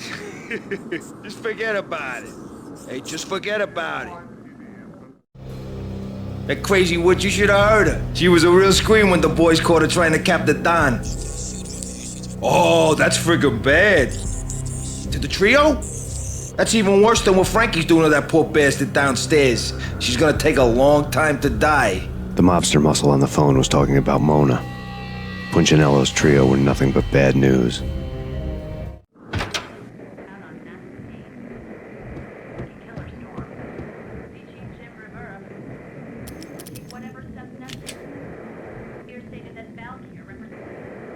Payne!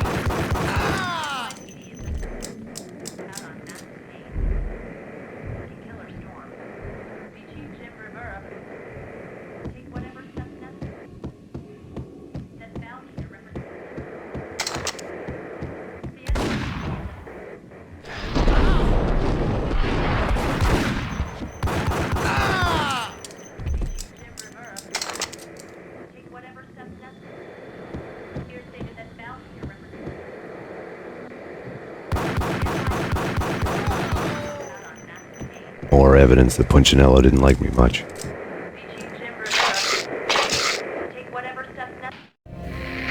The fact remains that all the victims so far identified in the Ragnarok shooting have been known criminals, many of whom had large doses of V in their blood. Reliable sources say that Max Payne was also among those killed, although no body has been recovered at this time. Reliable sources. That meant somebody thought the Mafia had me, didn't want the cops snooping around anymore. The body would be delivered to them barely recognizable. Case closed. Don Punchinello had the power to be that reliable source, which was no news. But his news was old news. Framing me hadn't been enough. Don Punchinello had put a hit on me. He wanted me dead, and it had been important enough for him to give written instructions to Frankie about it. Max Payne should die like a dog for the trouble he's caused. Frankie, I know I can trust you to give this matter the dedication it needs.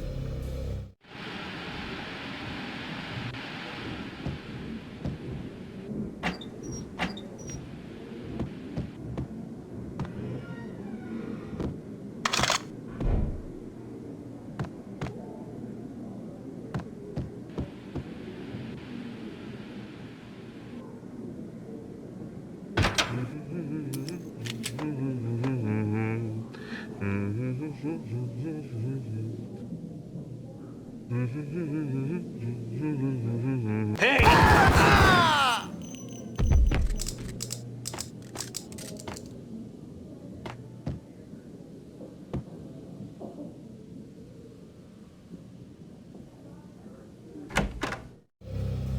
The hotel bar was fast developing quite a history.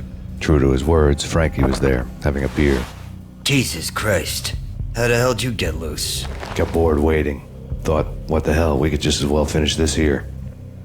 Fine by me. This place is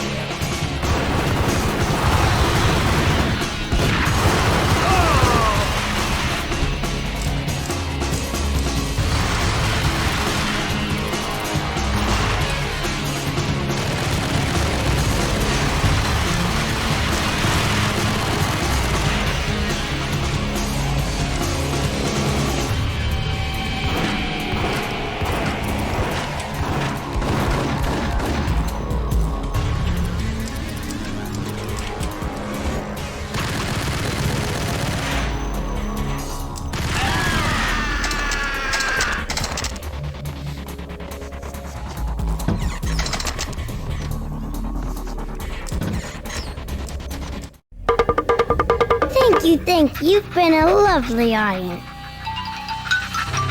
Had enough? I don't play with girls anyway. Unfair! I spotted the tail as soon as I left the hotel. A big black Mercedes. I'd seen the car before. That time it had heralded impressive explosions. Vladimir was back. Bang. You're dead, Max Payne.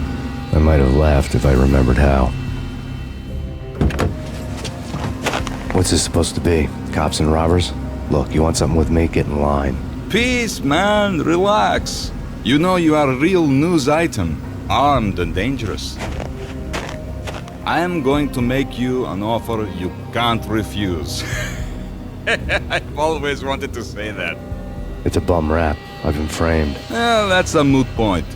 Whatever you did or did not do, I'm sure you had good reason for doing it. Want to hear me out? I'm listening.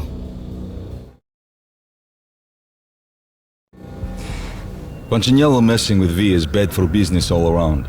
But that's not all. There is this guy, Boris Time, used to pull jobs for me. He's the captain of the cargo ship Charon. Now the bastard turncoat has gone over to the other side, Punchinello's. The ship's loaded with high-res hardware, guns, my business. If Punchinello gets hold of that cargo, he's won and I have lost. And you'll have your work cut out for you. If you want to get to Punchinello, you'll need heavy-duty persuaders. I am just the man to get them for you. Change the ship back under my flag, maybe pop 2 in the traitor Dime's head while you're at it. You'll get enough guns to start the apocalypse. You in or out? Let's get this show on the road. Vladimir was one of those old-time bad guys with honor and morals, which made him almost one of the good guys. None of us was a saint. The Brooklyn riverfront was a maze of rusty containers, sharp-boned cranes looming up from the snowstorm. On a night like this, you couldn't help but think of the dark army of dead men sleeping with the fishes, cement shoes in line. No Minotaur lurked in this labyrinth, but somewhere out there, on the clanking deck of his cargo freighter, the skipper of the Chiron was waiting, like the ferryman of the River Styx. What the hell?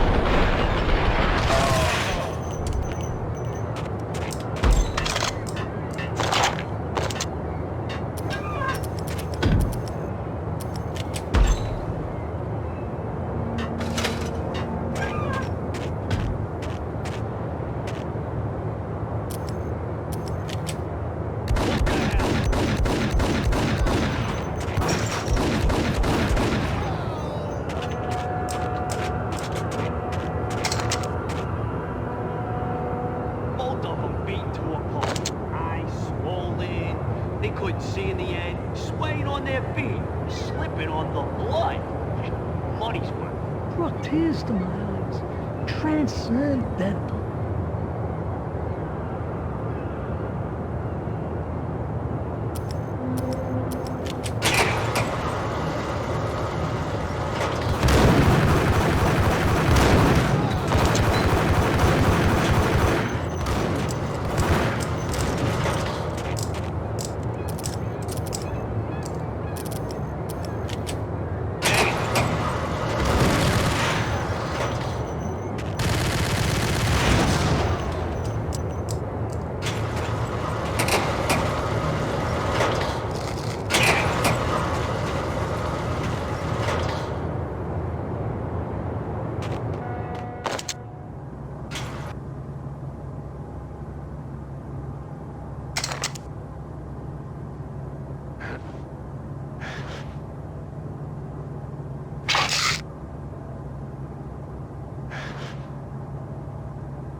I doubted the letter was a receipt.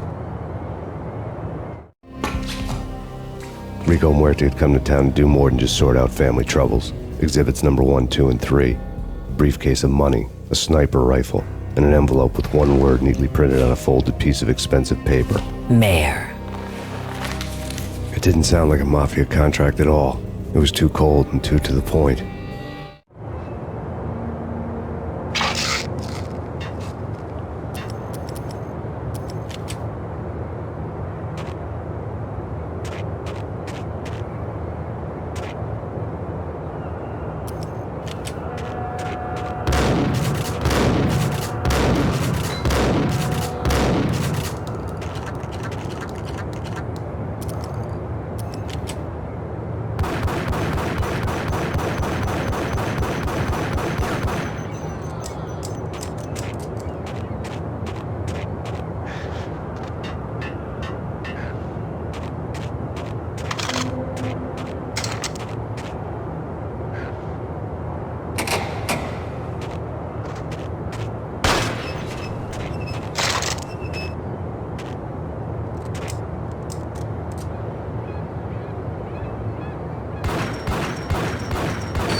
I had found Boris Dime's ship.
Rust had crept over the side of the cargo steamer a long time ago. Boris Dime would be on board. I'd have to smoke half of his crew to even get near the gangplank. Guns were probably being kept in the hold, buried amidst the rats and oily water.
Angie, tell me, how much did Dime cost you?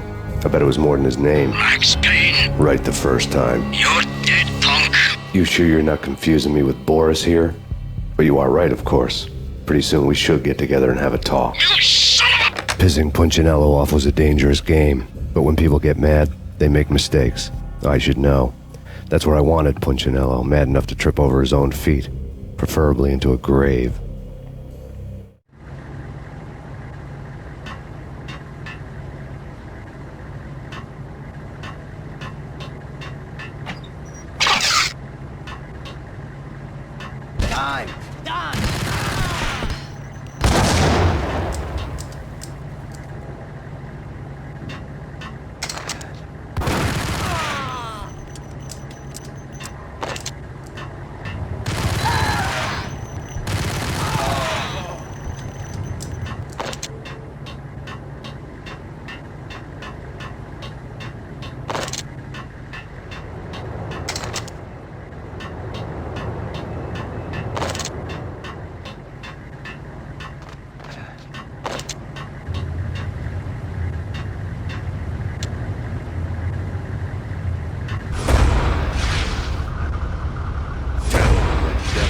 Dime sent you.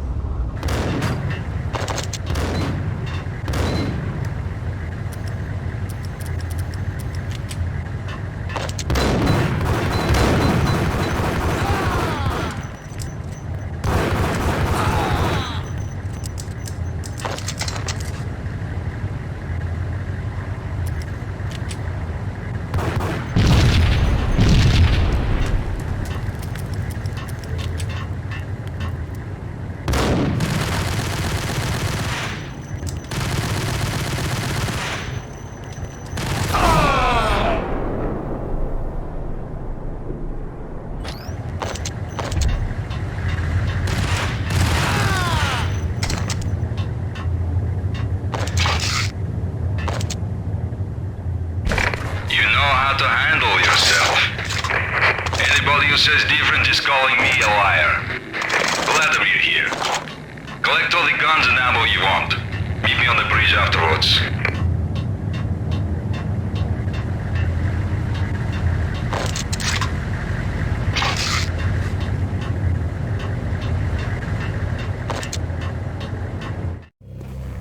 Did you get everything you need? Check. I owe you. Anything you need. This is my solo. When I'm through, Punchinello won't be anybody's problem anymore. Clear as vodka. But anytime you get between a rock and a hard place, just whistle. This could be the beginning of a beautiful friendship. You really get a bang out of this big-time gangster act, don't you?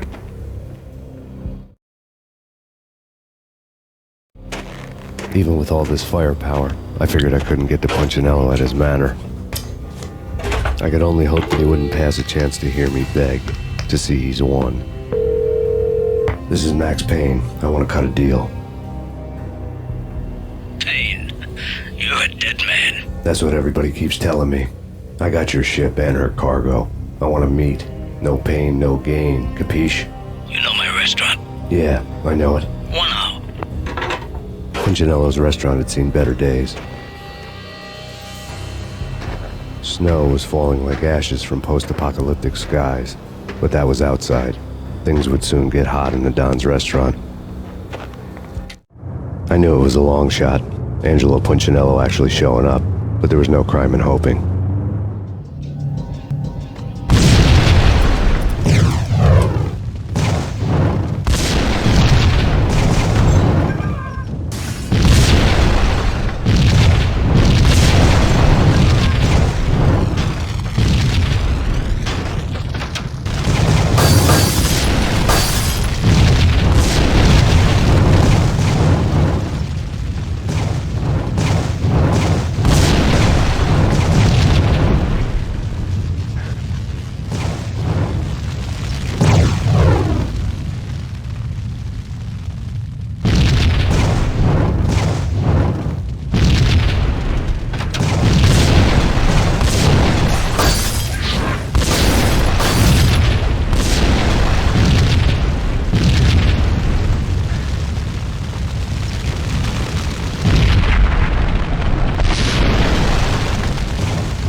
Punchinello was burning to get me.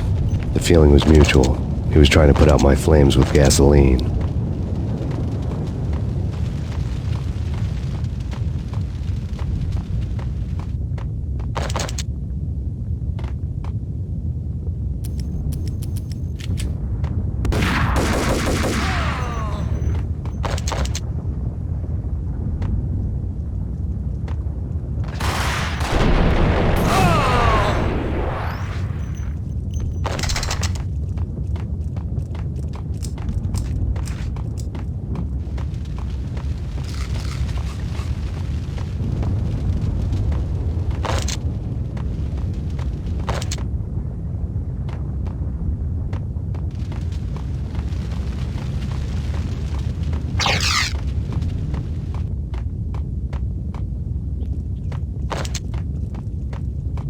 The mobsters have been guarding a real treasure, the way out of this disco inferno.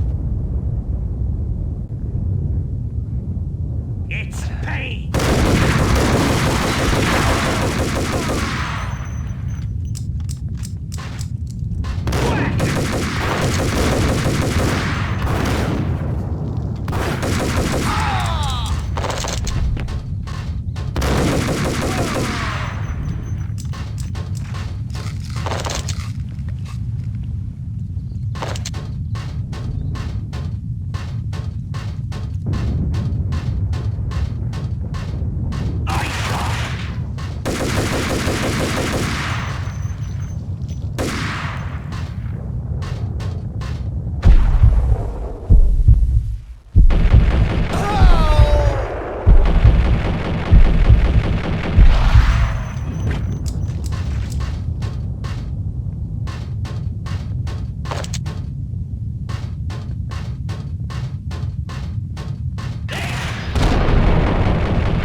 Vlad had seen my smoke signals.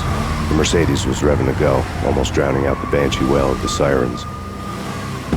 You coming? We'll drop you off at the Punchinello Manor. Sounds good to me. When this is over, look me up. I could use a professional like you. I'll keep that in mind.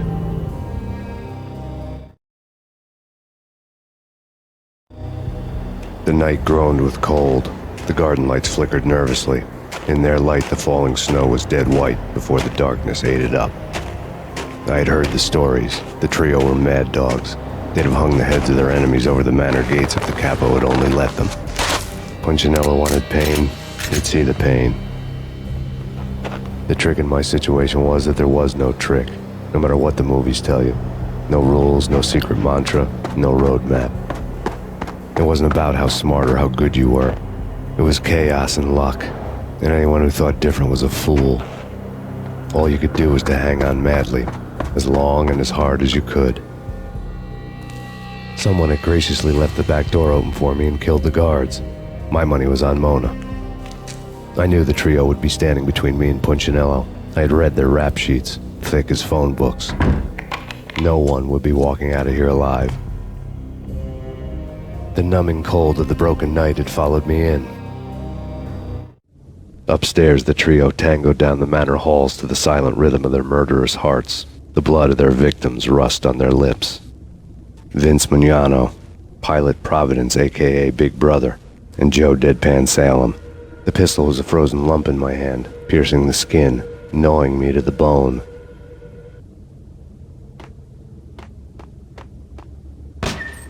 In death, the thug had been promoted to messenger.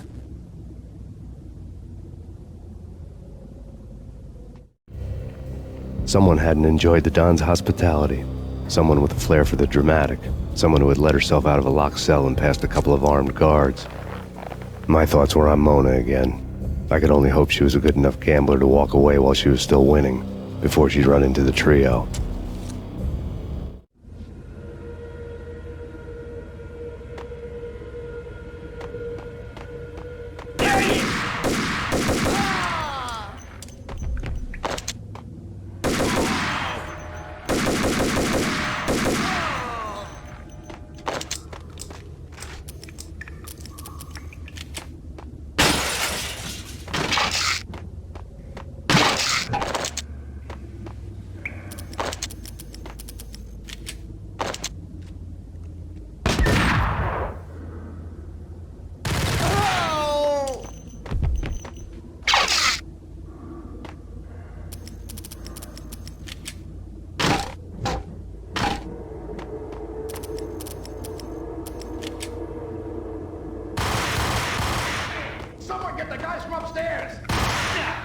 No one's going anyplace. Too late for that.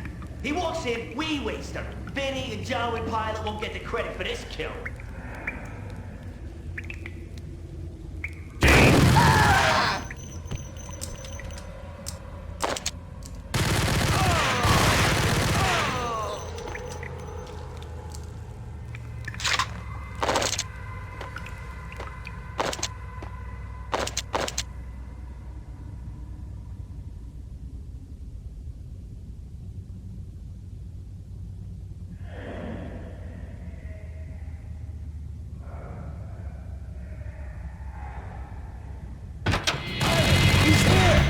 It didn't take me long to run into the trio. The word on Lisa Punchinello was that she was a bit of a witch. The tarot cards on the kitchen table fit the picture. They weren't my kind of cards, but I was willing to take a crack at the hand Mrs. Punchinello had dealt. The first card was the tower. Maybe that was supposed to be the manor. It got easy after that. The devil was the master of the house, and death was me, coming for him.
No stopping him! This will stop anything. Keep coming.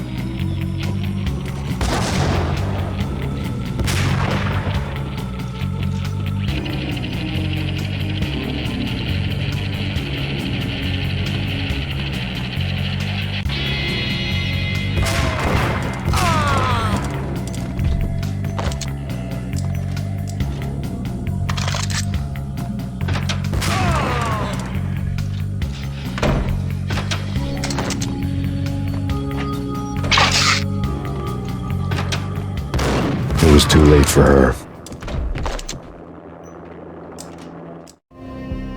You're a real angel, Max. I couldn't tell whether it was Mona or her sister. The body was a mess. The sick bastard had really gotten a kick out of it.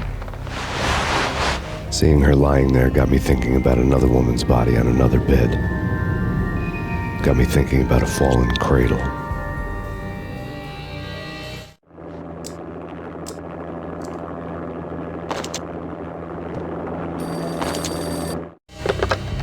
Max Payne. Talk to me. Alfred Woden. You've got company. An armed helicopter just landed on the manor grounds. You must hurry. The more the merrier.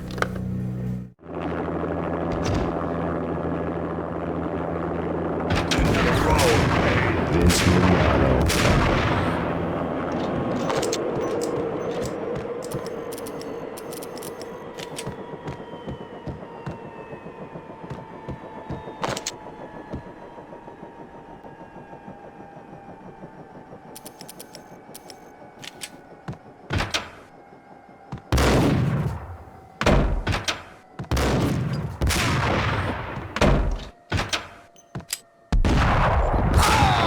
Punchinello's trio was done for.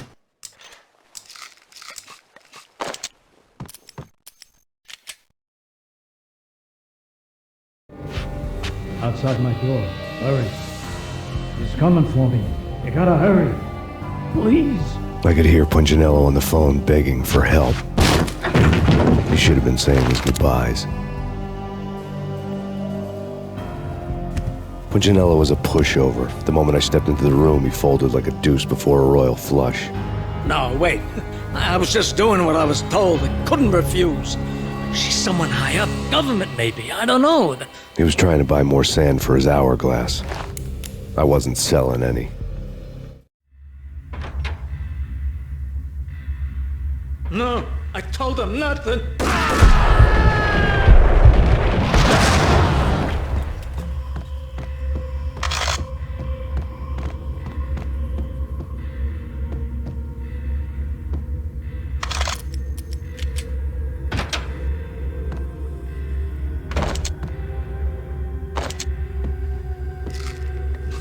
Drop it. Don't move. Game over, Max Payne. I could tell when I was outgunned. It was time to take another beating. The mystery witch was a real barracuda. Trouble on dagger heels, a smoking assault rifle in her hand, and an army of killer suits behind her. How sweet. I get to kill two birds with one stone. Sooner or later, it was going to catch up with you. Mr. Payne, it's time to show you the benefits of my brew. Be a good boy now. You'd find that Lady Luck was really a hooker. You were fresh out of cash.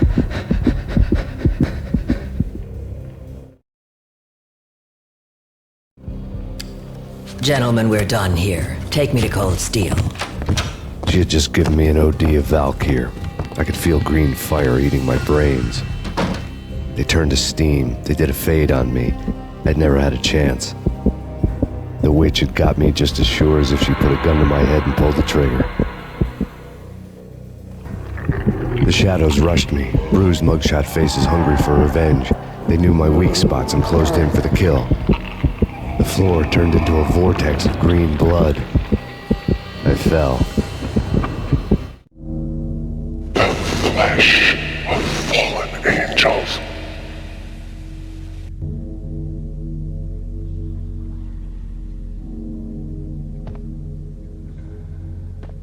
Who's there? Max? Max, is that you? Max? Where are you, Max? Please.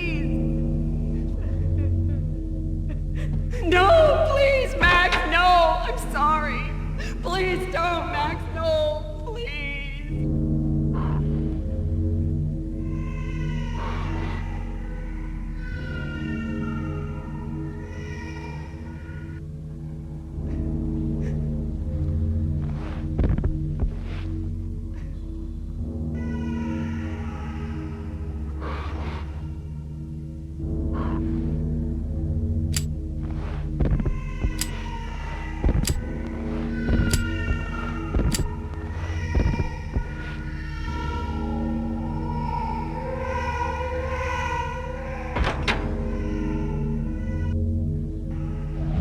Max? Where are you, Max? Please. The letter was staring at me. There was something disturbingly familiar about the letter before me. The handwriting was all pretty curves. You're in a graphic novel. The truth split my skull open, a glaring green light washing the lies away. All of my past was just fragmented still shots, words hanging in the air like balloons. I was in a graphic novel. Funny as hell. It was the most horrible thing I could think of.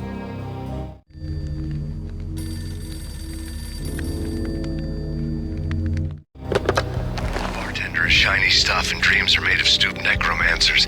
He sings like a banana wrist, having strayed too close to the constellations on their shaved skulls. It was a bad line in a prank call. Someone spouting insane babble. I couldn't make sense of it. But I had an overwhelming sense of deja vu, and the caller's voice sounded oddly familiar.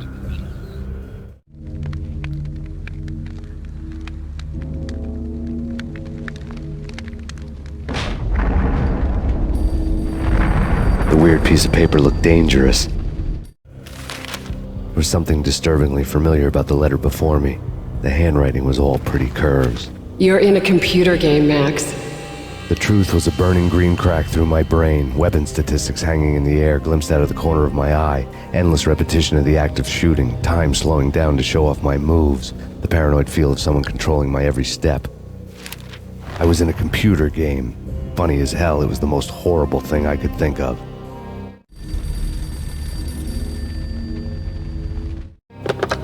Don't lose it. It's Valkyr. The drug. Snap out of it. Try to remember. It was a bad line in a prank call, someone spouting insane babble. I couldn't make sense of it. But I had an overwhelming sense of deja vu, and the caller's voice sounded oddly familiar.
Max, something happened at the office today.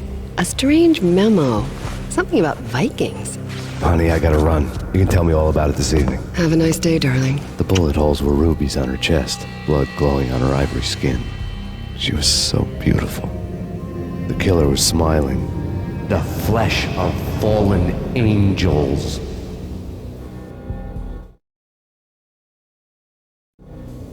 Slowly, the green nightmare faded, leaving dark stains on my soul that would never come off. I felt like flatlining. I was all shook up.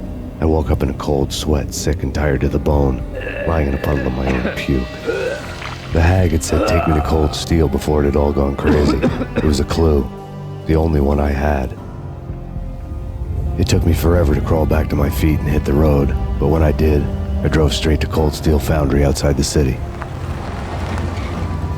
There was a whole lot of action around the place for a freezing winter night. Trucks coming and going, men running. I had the drop on the mystery witch. She thought I was dead. I was on her blind side. I was going in. The bad trip had put me in a crazy mood, adrenaline pumping through my aching veins. Staggering on the mill roof in ice and snow and wild wind, I was a ninja. My kung fu was strong.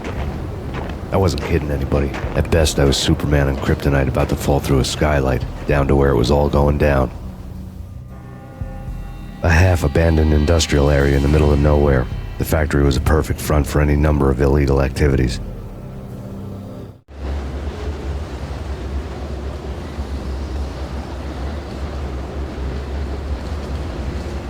In the belly of the plant, molten metal boiled and bubbled like a witch's brew.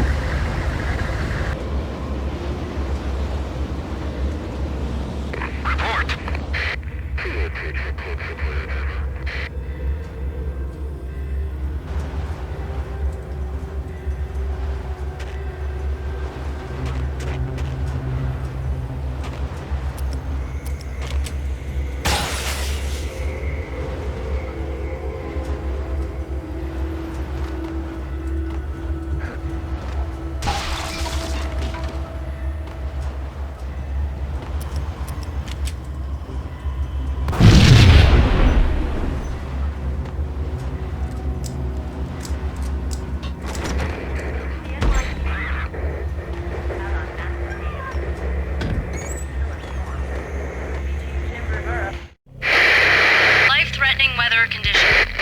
A record-breaking killer storm. In the city's history, vehicles stuck in snow. Heavy snowfall. Forecast shows severe weather is expected to continue. Out in the night, snow fell like confetti over the Devil's Parade. The storm was anything but over.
asleep with their rifles. I bet they've given them names. I guess. So, you don't have a name for your gun? Hello? Hell no. You do? Well, yeah, kind of. Hey, let's hear it. Well, I call it Dick Justice. I rest my case.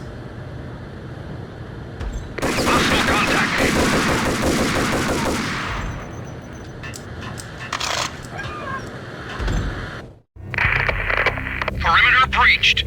The facility has been compromised. Repeat, the Deep Six has been compromised. Initiate Operation Deadeye. The walkie-talkie military lingo could mean only one thing. They were getting ready to destroy the evidence and vanish into the night. I was so close. The hidden truths were just around the corner.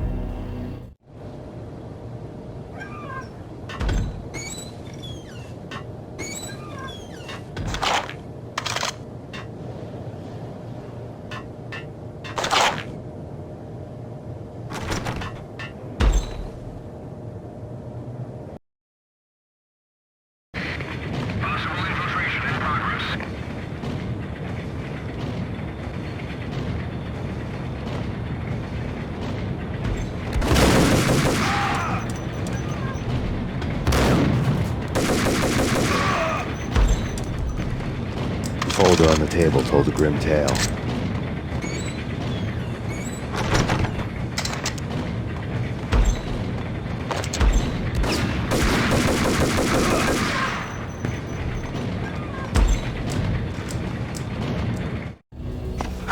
The mercenaries were running a tight operation, paperwork and all. Merchandise missing again. A chemist had tried to smuggle it out for his own private party. Locked him up in cell B7 in D6's old test facility to wait for proper processing. I was close enough to hear the secrets, just beyond the next doorway.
The monitor showed me the way.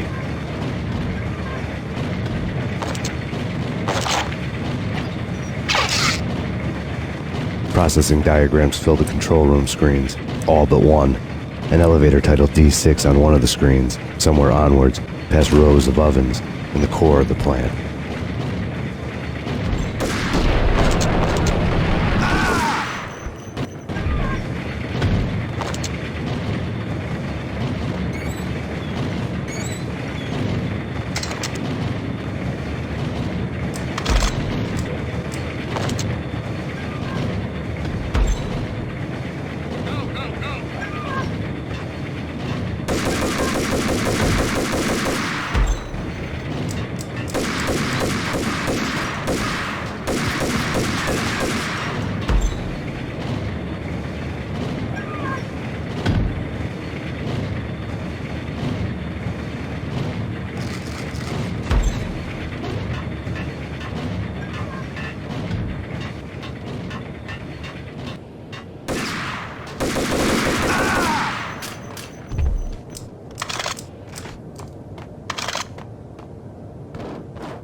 I had taken on the role of the mythic detective, Bogart as Marlowe, or as Sam Spade going after the Maltese Falcon to unravel all the mysteries. Following a path of clues to that final revelation, even if it would take me down to the cold, cavernous depths of a grave. You can't do this! My men are still inside! Do you have any idea why this is called Operation Deadeyes?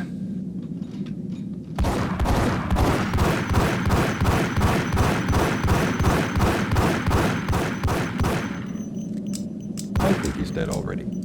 Let's do it.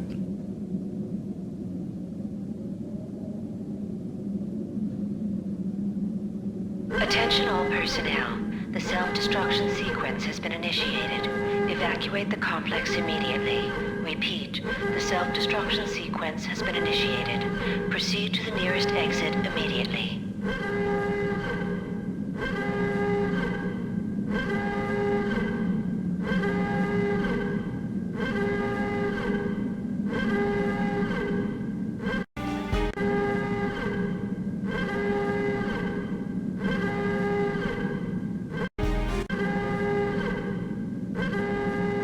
We've got company.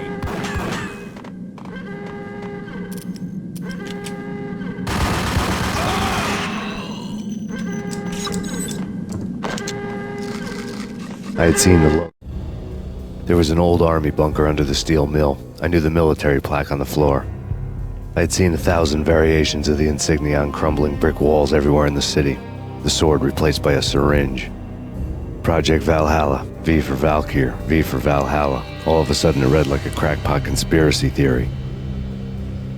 Well, on the floor before. Abort! Abort! The self-destruction sequence has been initiated! Get the hell out of here! The place is gonna blow! Move! Move! Move! Has been initiated. Proceed to the nearest exit immediately.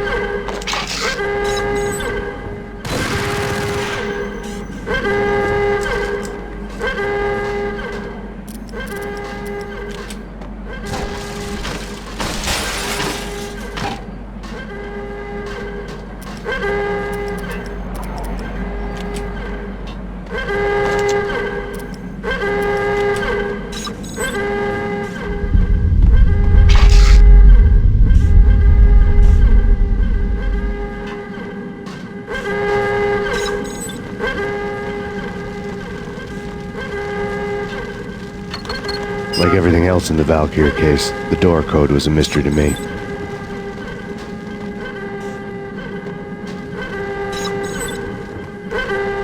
The chemist had been using the workstation when he died. The half-life of the lab rat had ended online, his password blinking on the screen. 665, neighbor of the beast.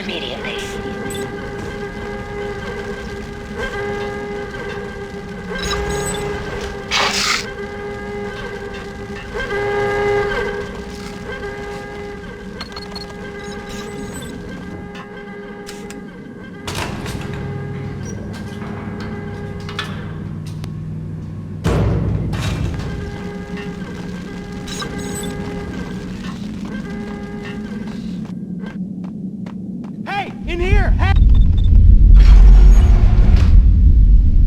Thanks. I thought I was gonna die in there for sure. I need you to get me through the decontamination chamber airlock.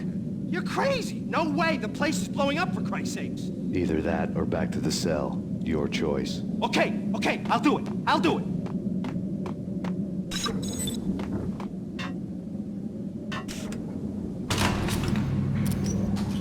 Attention all personnel. The self-destruction sequence has been initiated. Proceed to the nearest exit immediately.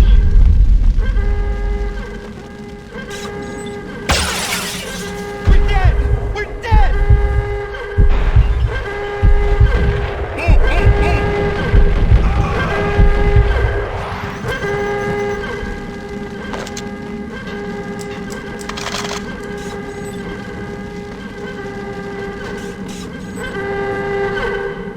Get in! I'll punch you through. After this, you can go. You're a free man.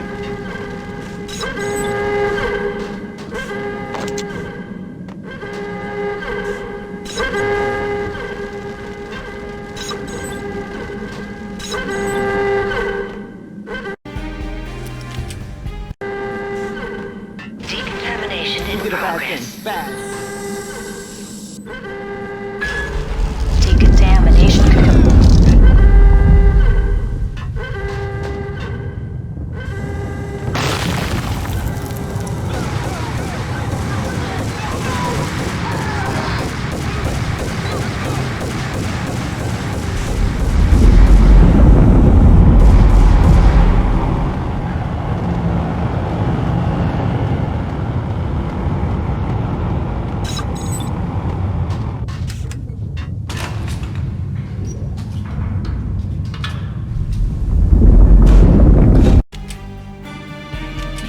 I was caught in the middle of the deadly web that was the Valkyr case.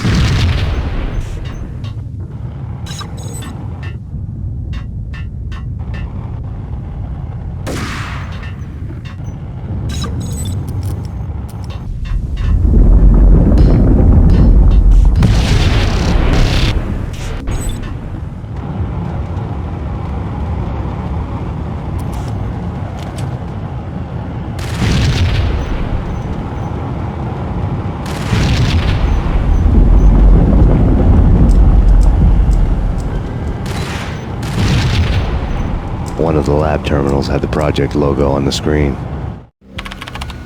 Top secret. Project Valhalla. U.S. Army. Yggdrasil Network. Valhalla. The otherworldly place in Norse mythology where the bravest heroes spent their afterlife feasting and fighting forever. Their wounds miraculously healed night after night. Valkyr. The maidens who chose the most courageous Viking warriors and carried them to Valhalla. 1991. The research objective is to create a chemical substance to enhance the stamina and morale of infantry troops. 1995. Results unsatisfactory. Project cancelled. Someone had decided to continue the sick experiment unauthorized. Project compromised. Data leak. Fix the damage by any means necessary. Security clearance red. Authorized by the project lead. Field test. Double the dosage for all the remaining test subjects. Observe and record the subject's behavior in an urban setting. The drop-off point was my old address in New Jersey. The file dated 3 years ago. Just when you thought you had reached the deepest depths of horror, it suddenly got worse. How to turn off that small voice inside your head that started to whisper that you should be glad that now, if not before, your revenge was justifiable on any conceivable moral scale. That small voice proved, beyond any doubt, that I was damned. The dagger-heeled woman had come and gone a long time ago. There was nothing more for me here. The bunker's name was acting as a self-fulfilling prophecy.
piece together a jigsaw, and the final picture is you finishing that same puzzle. A mad, green-eyed killer standing behind you. An urban legend come true. The Project Valhalla test subjects had been the mad junkies who had murdered my loved ones. The rest was simple body count math. It all pointed to her. Ms. Valkyr. The factory went up in a fiery inferno behind me. All my leads were dead, turned to smoke and dust. I'd lost my way. I hadn't slept in a million years.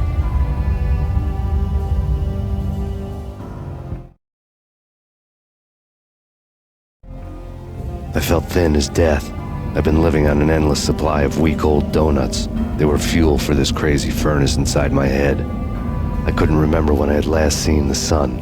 I was on a permanent graveyard shift. When the darkness fell, New York City became something else, any old Sinatra song notwithstanding. Bad things happened in the night, on the streets of that other city, Noir York City. I was in an all-night diner, downing cup after cup of coffee that tasted like engine oil, when a new message from BB got me back on the killer track. What the hell happened at Roscoe Street? Maxie, I'm going out on a limb here. We need to talk this through, come up with a plan. 2:30 a.m., the Choir Communications Garage. The more I thought about Alex's murder and the frame-up, the more it felt like an inside job. I should have seen it coming. BB had sold me out, and now he wanted to finish what he'd started. The garage was dead. BB showed up in his tailor-made suit, gold watch, and cufflinks to match, all way beyond a cop's pay. Maxie. Oozing suave charm, he was guilty as hell. What the hell does BB stand for anyway? Backstabbing bastard? Come on, don't be like that. Have a cigar. I don't smoke. Maxie, you have no idea how big this is. It's huge. You have no idea. I think I do. You're a bribe-taking bent cop who sold out his partner. Those mobsters in the subway were a dead giveaway. Hard to miss. Bet it was exactly like this with Alex. Up close and personal. You can't win this one, Max. No, but I can make damn sure none of you do either. BB turned out to be another cardboard cutout bad guy.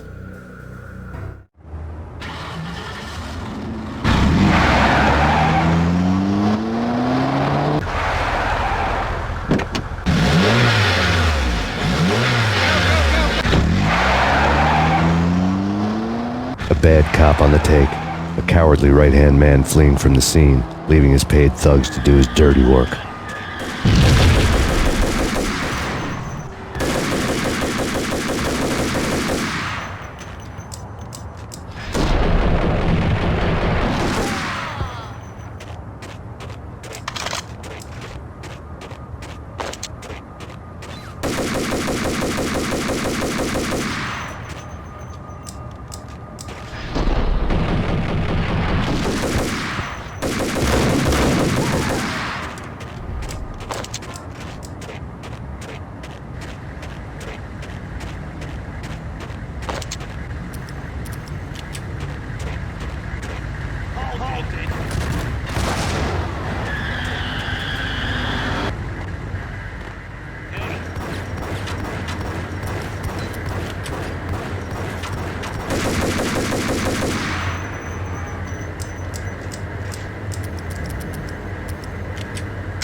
Reports of a fire at the Punchinello Manor in Westchester. The manor is the home of Angelo Punchinello, the alleged head of the Punchinello crime family. The police are now saying, contrary to their earlier statements, that Max Payne is still alive and at large.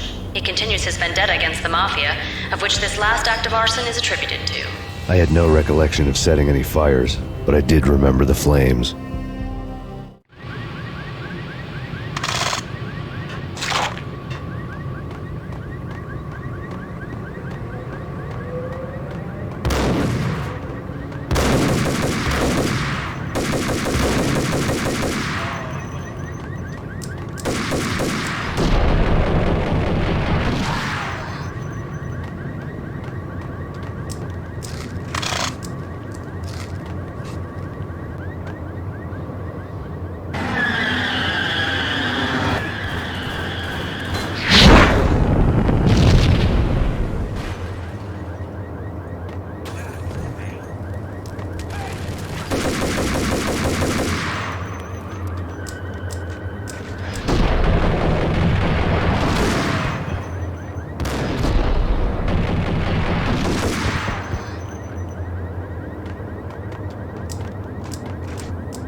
A payphone started to ring.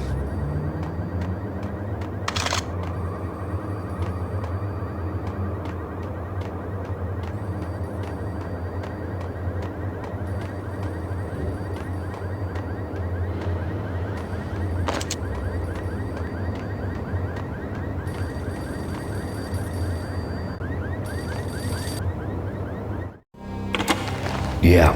Max Payne? Whatever does it for you. This is Alfred Woden. I can give you the name of your enemy. Come to the Asgard building presently. We are expecting you.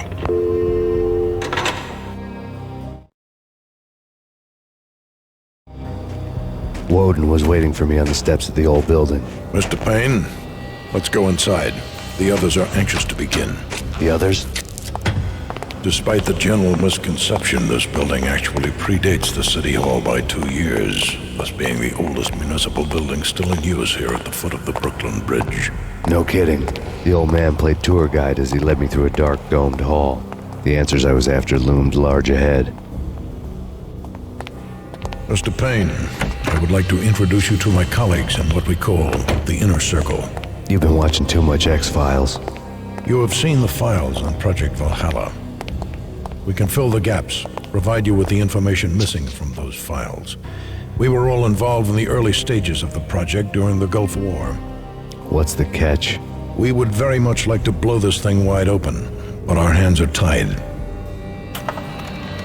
Her name is Nicole Horn. She was the key figure in Project Valhalla. When the funding was discontinued, she simply refused to quit. She knew exactly what she had in her hands. Nicole Horn is the president of Acer Corporation. She has more than half the city in her pocket. This must be kept under wraps. If you try to go public with this, we will deny any knowledge. We need you to take her out. Afterwards, we can protect you. Make all the charges go away. That was the cue for the killer suits to kick in the doors and swarm inside.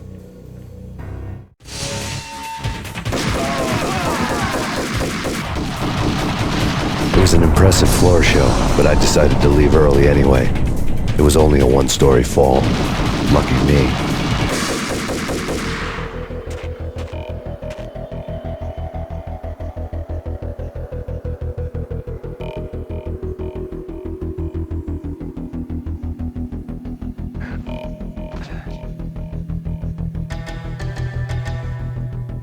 Acknowledged. Target escaped. Last confirmed location, the inner courtyard. Search and destroy.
One of the monitors showed what was left of the inner circle. On screen, the so-called corpse of Alfred Woden stood up, miraculously waking from his dirt nap, looking smug among his dead pals. In the land of the blind, the one-eyed man is king. I didn't know how he'd pulled it off, but it was a pretty slick way to get out of all his promises. Most of what he had said fit too well to be a load of crap.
is your answer to those saying that he is actually providing a service long overdue to the city? This crusade nonsense has gone too far. He's out of control. It must stop. He will be stopped.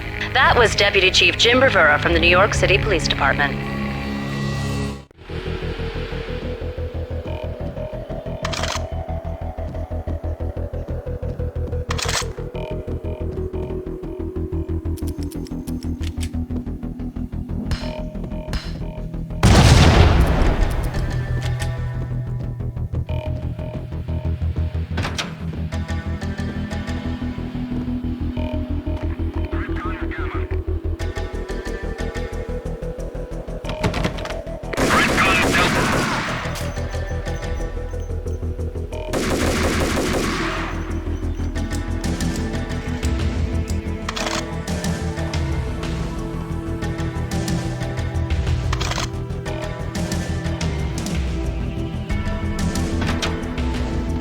A videotape lay on the desk.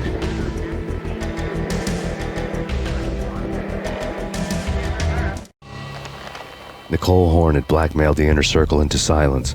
The tape came with a curt extortion note on a piece of expensive paper. I remembered Candy Dawn taping her clients in action on the side, selling the tapes to the highest bidder. I was sure that kinky sex was nowhere near Alfred Woden's worst sin, but I had a feeling that when this was over, any collateral would come in handy.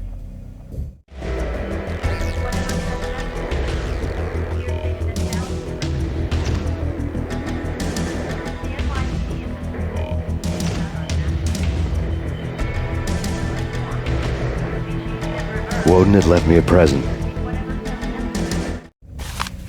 Woden had taken care of my mission preps with military precision. The critical areas in the Acer Corporation headquarters blueprints were circled in red. The president's office was at the top of the building, right below her penthouse suite. The elevators were controlled by a security computer, part of the mainframe located underground below the building. The high-rise was sealed as tight as a sci-fi fortress.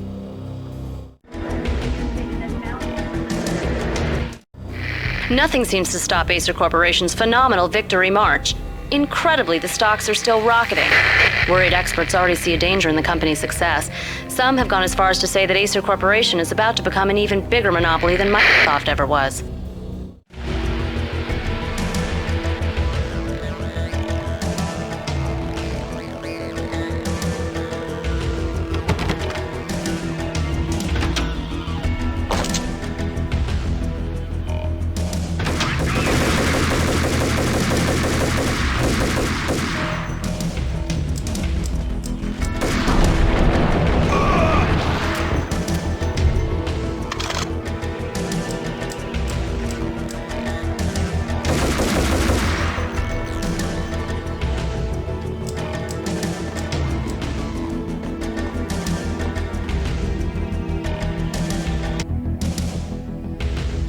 To the danger area.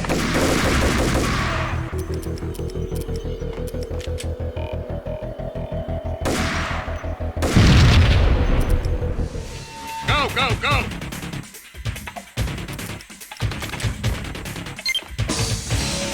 Search and destroy.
movie ending ever?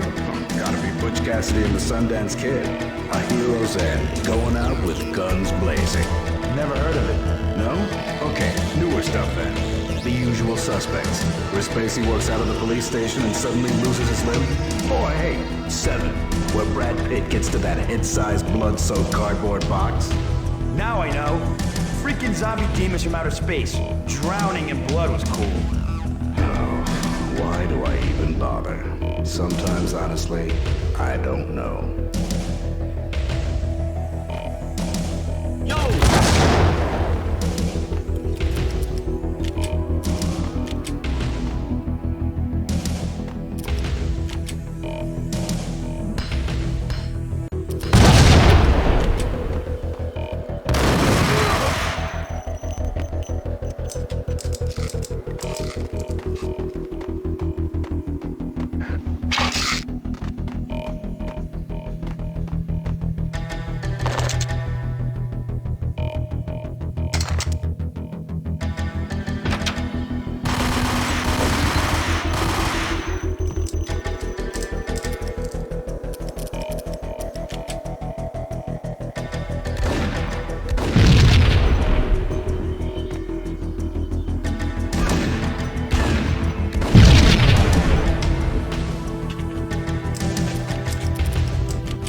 I had dreamed of revenge. Those dreams were always nightmares, of coming close and then failing.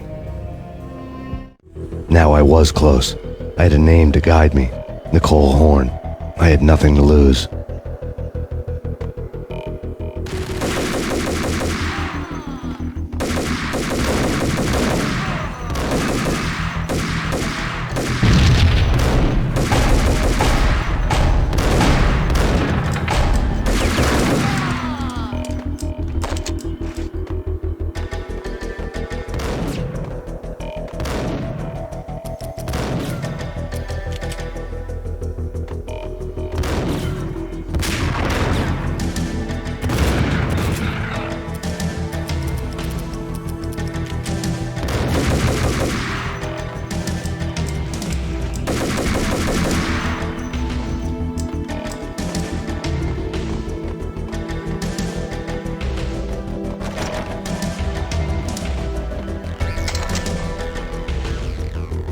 The Inner Circle had quite a track record.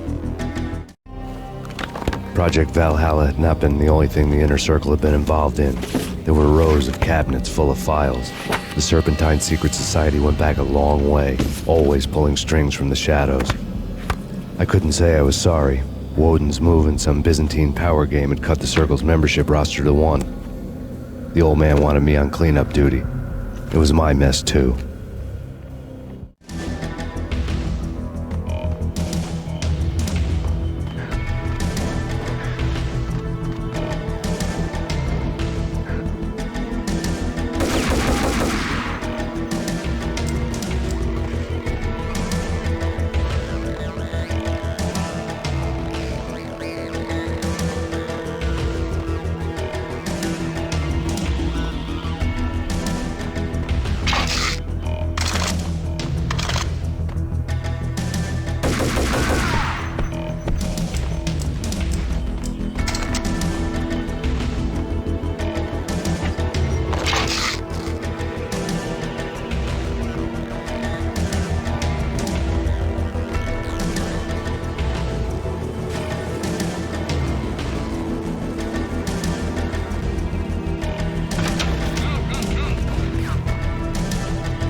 CIA, FBI, you've seen one, you've seen them all. Sure, good for a practice run.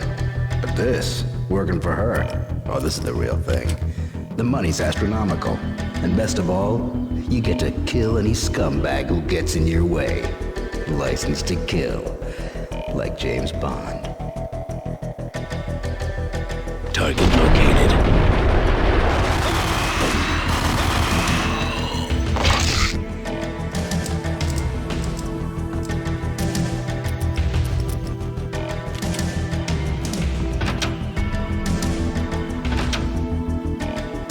Take him down. Shoot to kill. Let's finish this.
Mine wasn't the most original approach to the problem.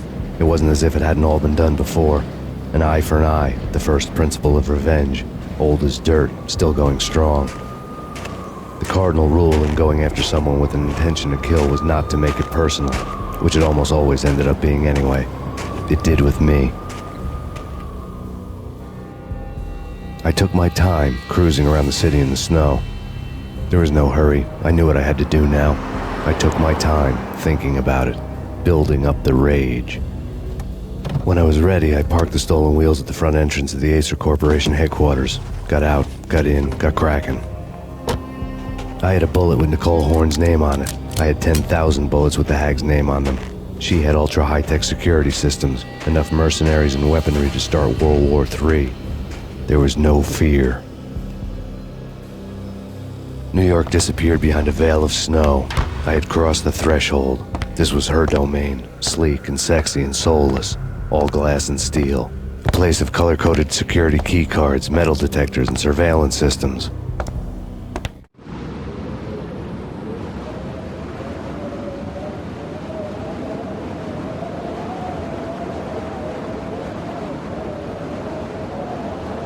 Colder than a walk-in fridge.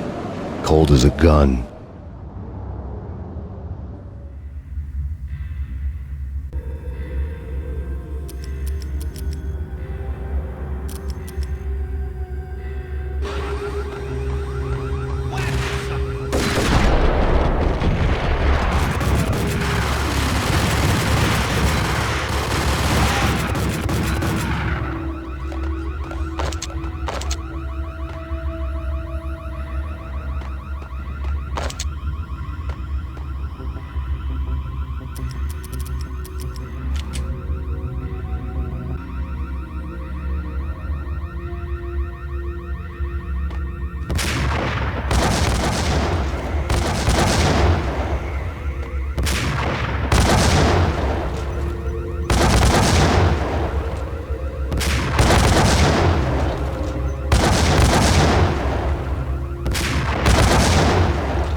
looking good.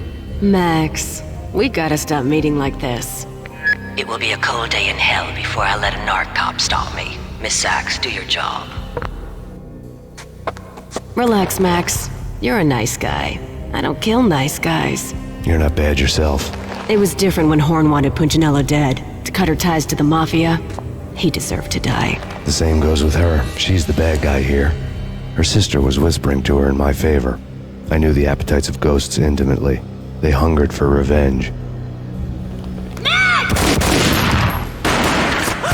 No! A gunshot boomed and she fell down in slow motion. She was a nice girl, not really a stone-cold killer. And now she was stone-cold dead. Like religious fanatics or loyal samurai, Horn's private army was coming at me. I need backup. Request assistance.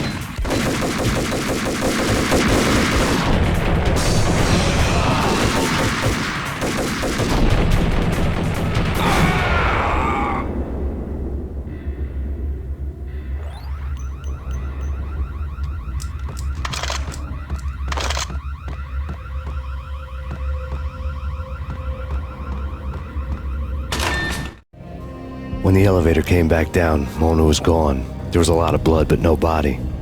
Something clicked for the final time. My mind had never been so clear, as if somewhere high above the storm clouds were already gone, cold stars blazing from the black skies.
Movies, and I'm talking about the coolest of the cool.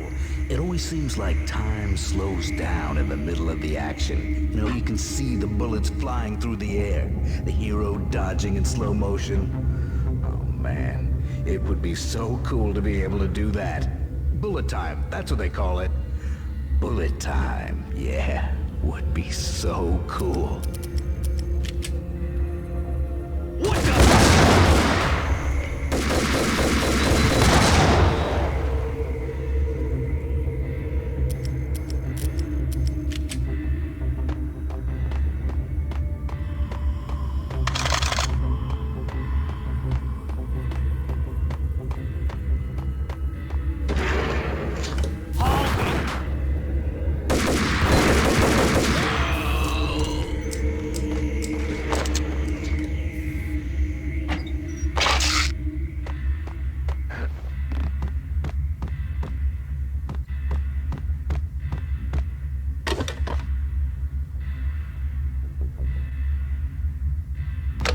I had elevator access to the mainframe. From there, I'd be able to override the security locks and get to her office.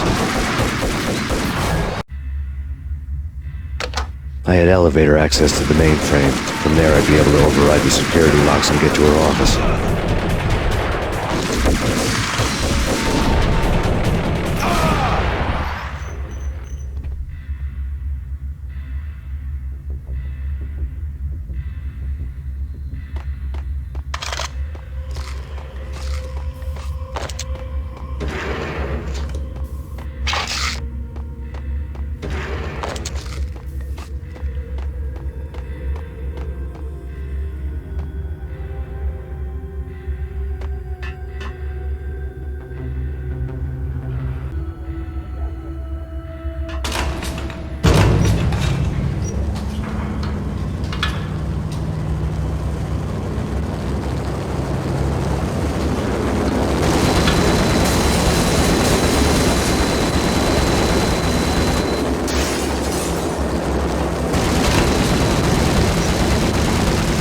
The unmarked chopper was Horn's pet guardian, inhuman and flawless. It was stalking me.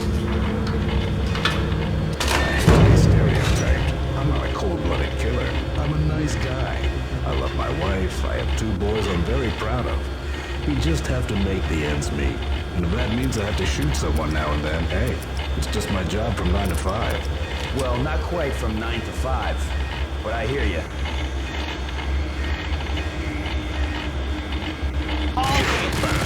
Kill the bastard!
All Horn's locks were now offline. All bets were off. The elevator would take me all the way up.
Seen from this height, the night seemed to stretch on to eternity. A hint of desperation had crept into the snowstorm, as if it was trying to get it all out before the end.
Horn's personal computer was on.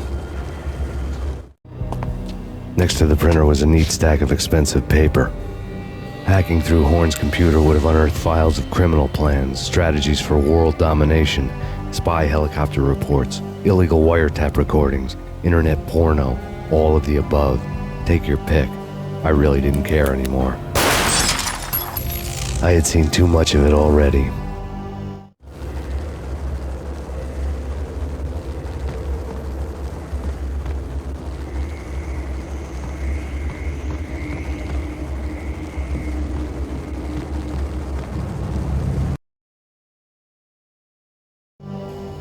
Valkyr had been meant to be a white-winged maiden that would lift you to a warrior's heaven, but it turned out to be a one-way demon ride to hell. The devil was in the drug. I knew. I had met him.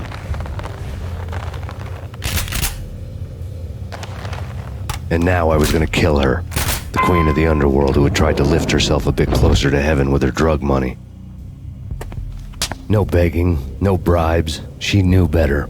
Honor among killers. We who were about to die. Both of us knew how this would end, in pain and suffering. All this because your wife stuck her nose into things that were none of her business. The cops were coming to take me away. The sirens were like a bad conscience I couldn't shake. It's ridiculous you've made it this far. You won't be alive when they get here. Stop him!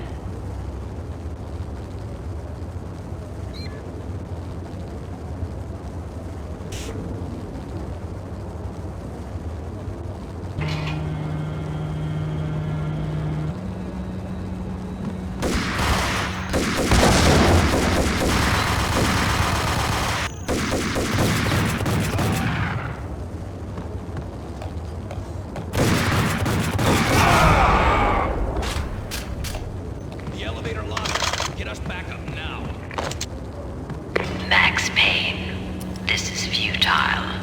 A waste of time. The deaths of your wife and daughter were necessary.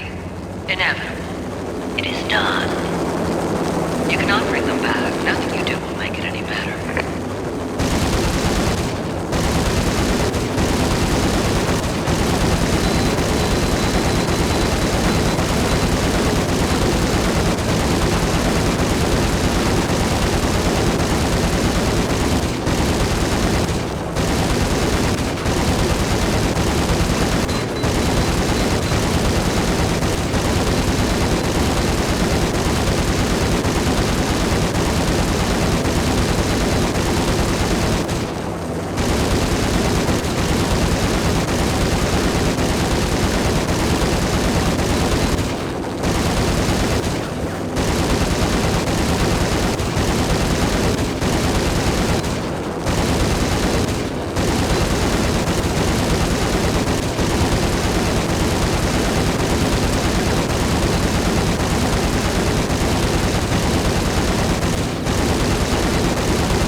Max Payne, you are fighting a losing battle.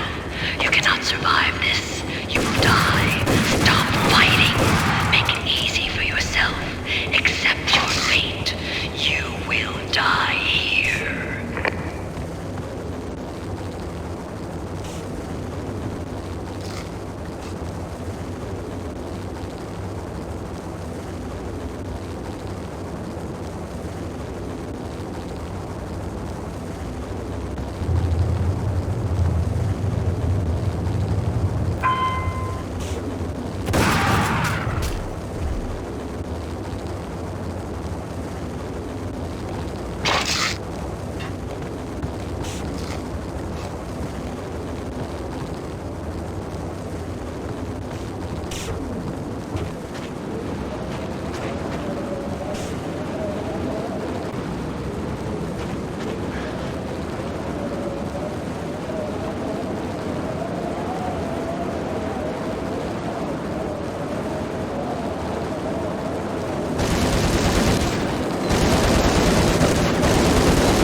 have already lost.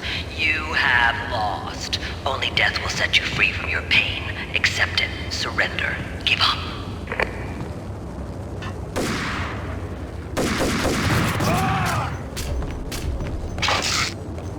We have him in the north. Send us assistance.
What do you mean he's unstoppable?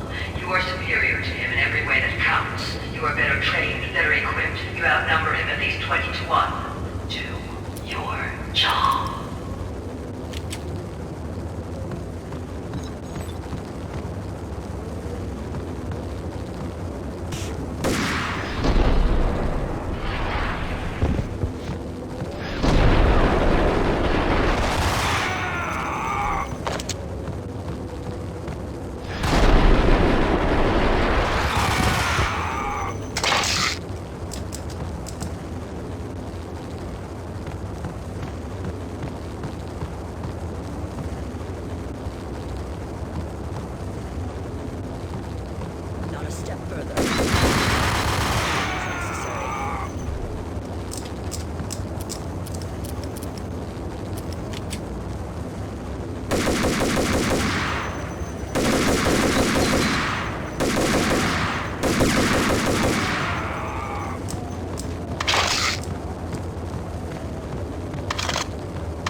She's on board. We're out of here as soon as the wind dies down. Don't like the look of that mast.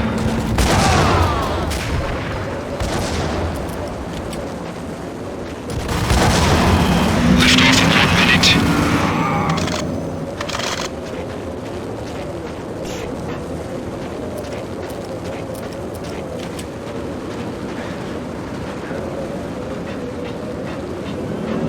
Lift off in 45 seconds.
final gunshot was an exclamation mark to everything that had led to this point.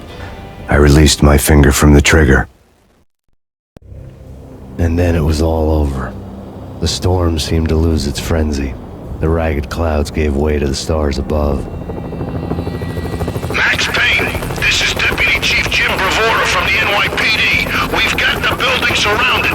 Throw down your weapons and lie down with your hands behind your head. A bit closer to heaven.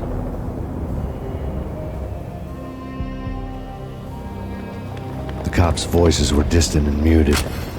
Freeze! NYPD! Hold it right there! My ghosts released me from their haunting. Down below, New York City glittered like diamonds on black velvet. You gave us one hell of a ride. Take him down to Central Booking. You heard the man. Woden was there in the crowd, standing by the sidelines. It wouldn't be over till the man with the patch would say so. He'd say the right words. I knew he would. He'd better. Woden grinned smugly. It was the grin of a winner.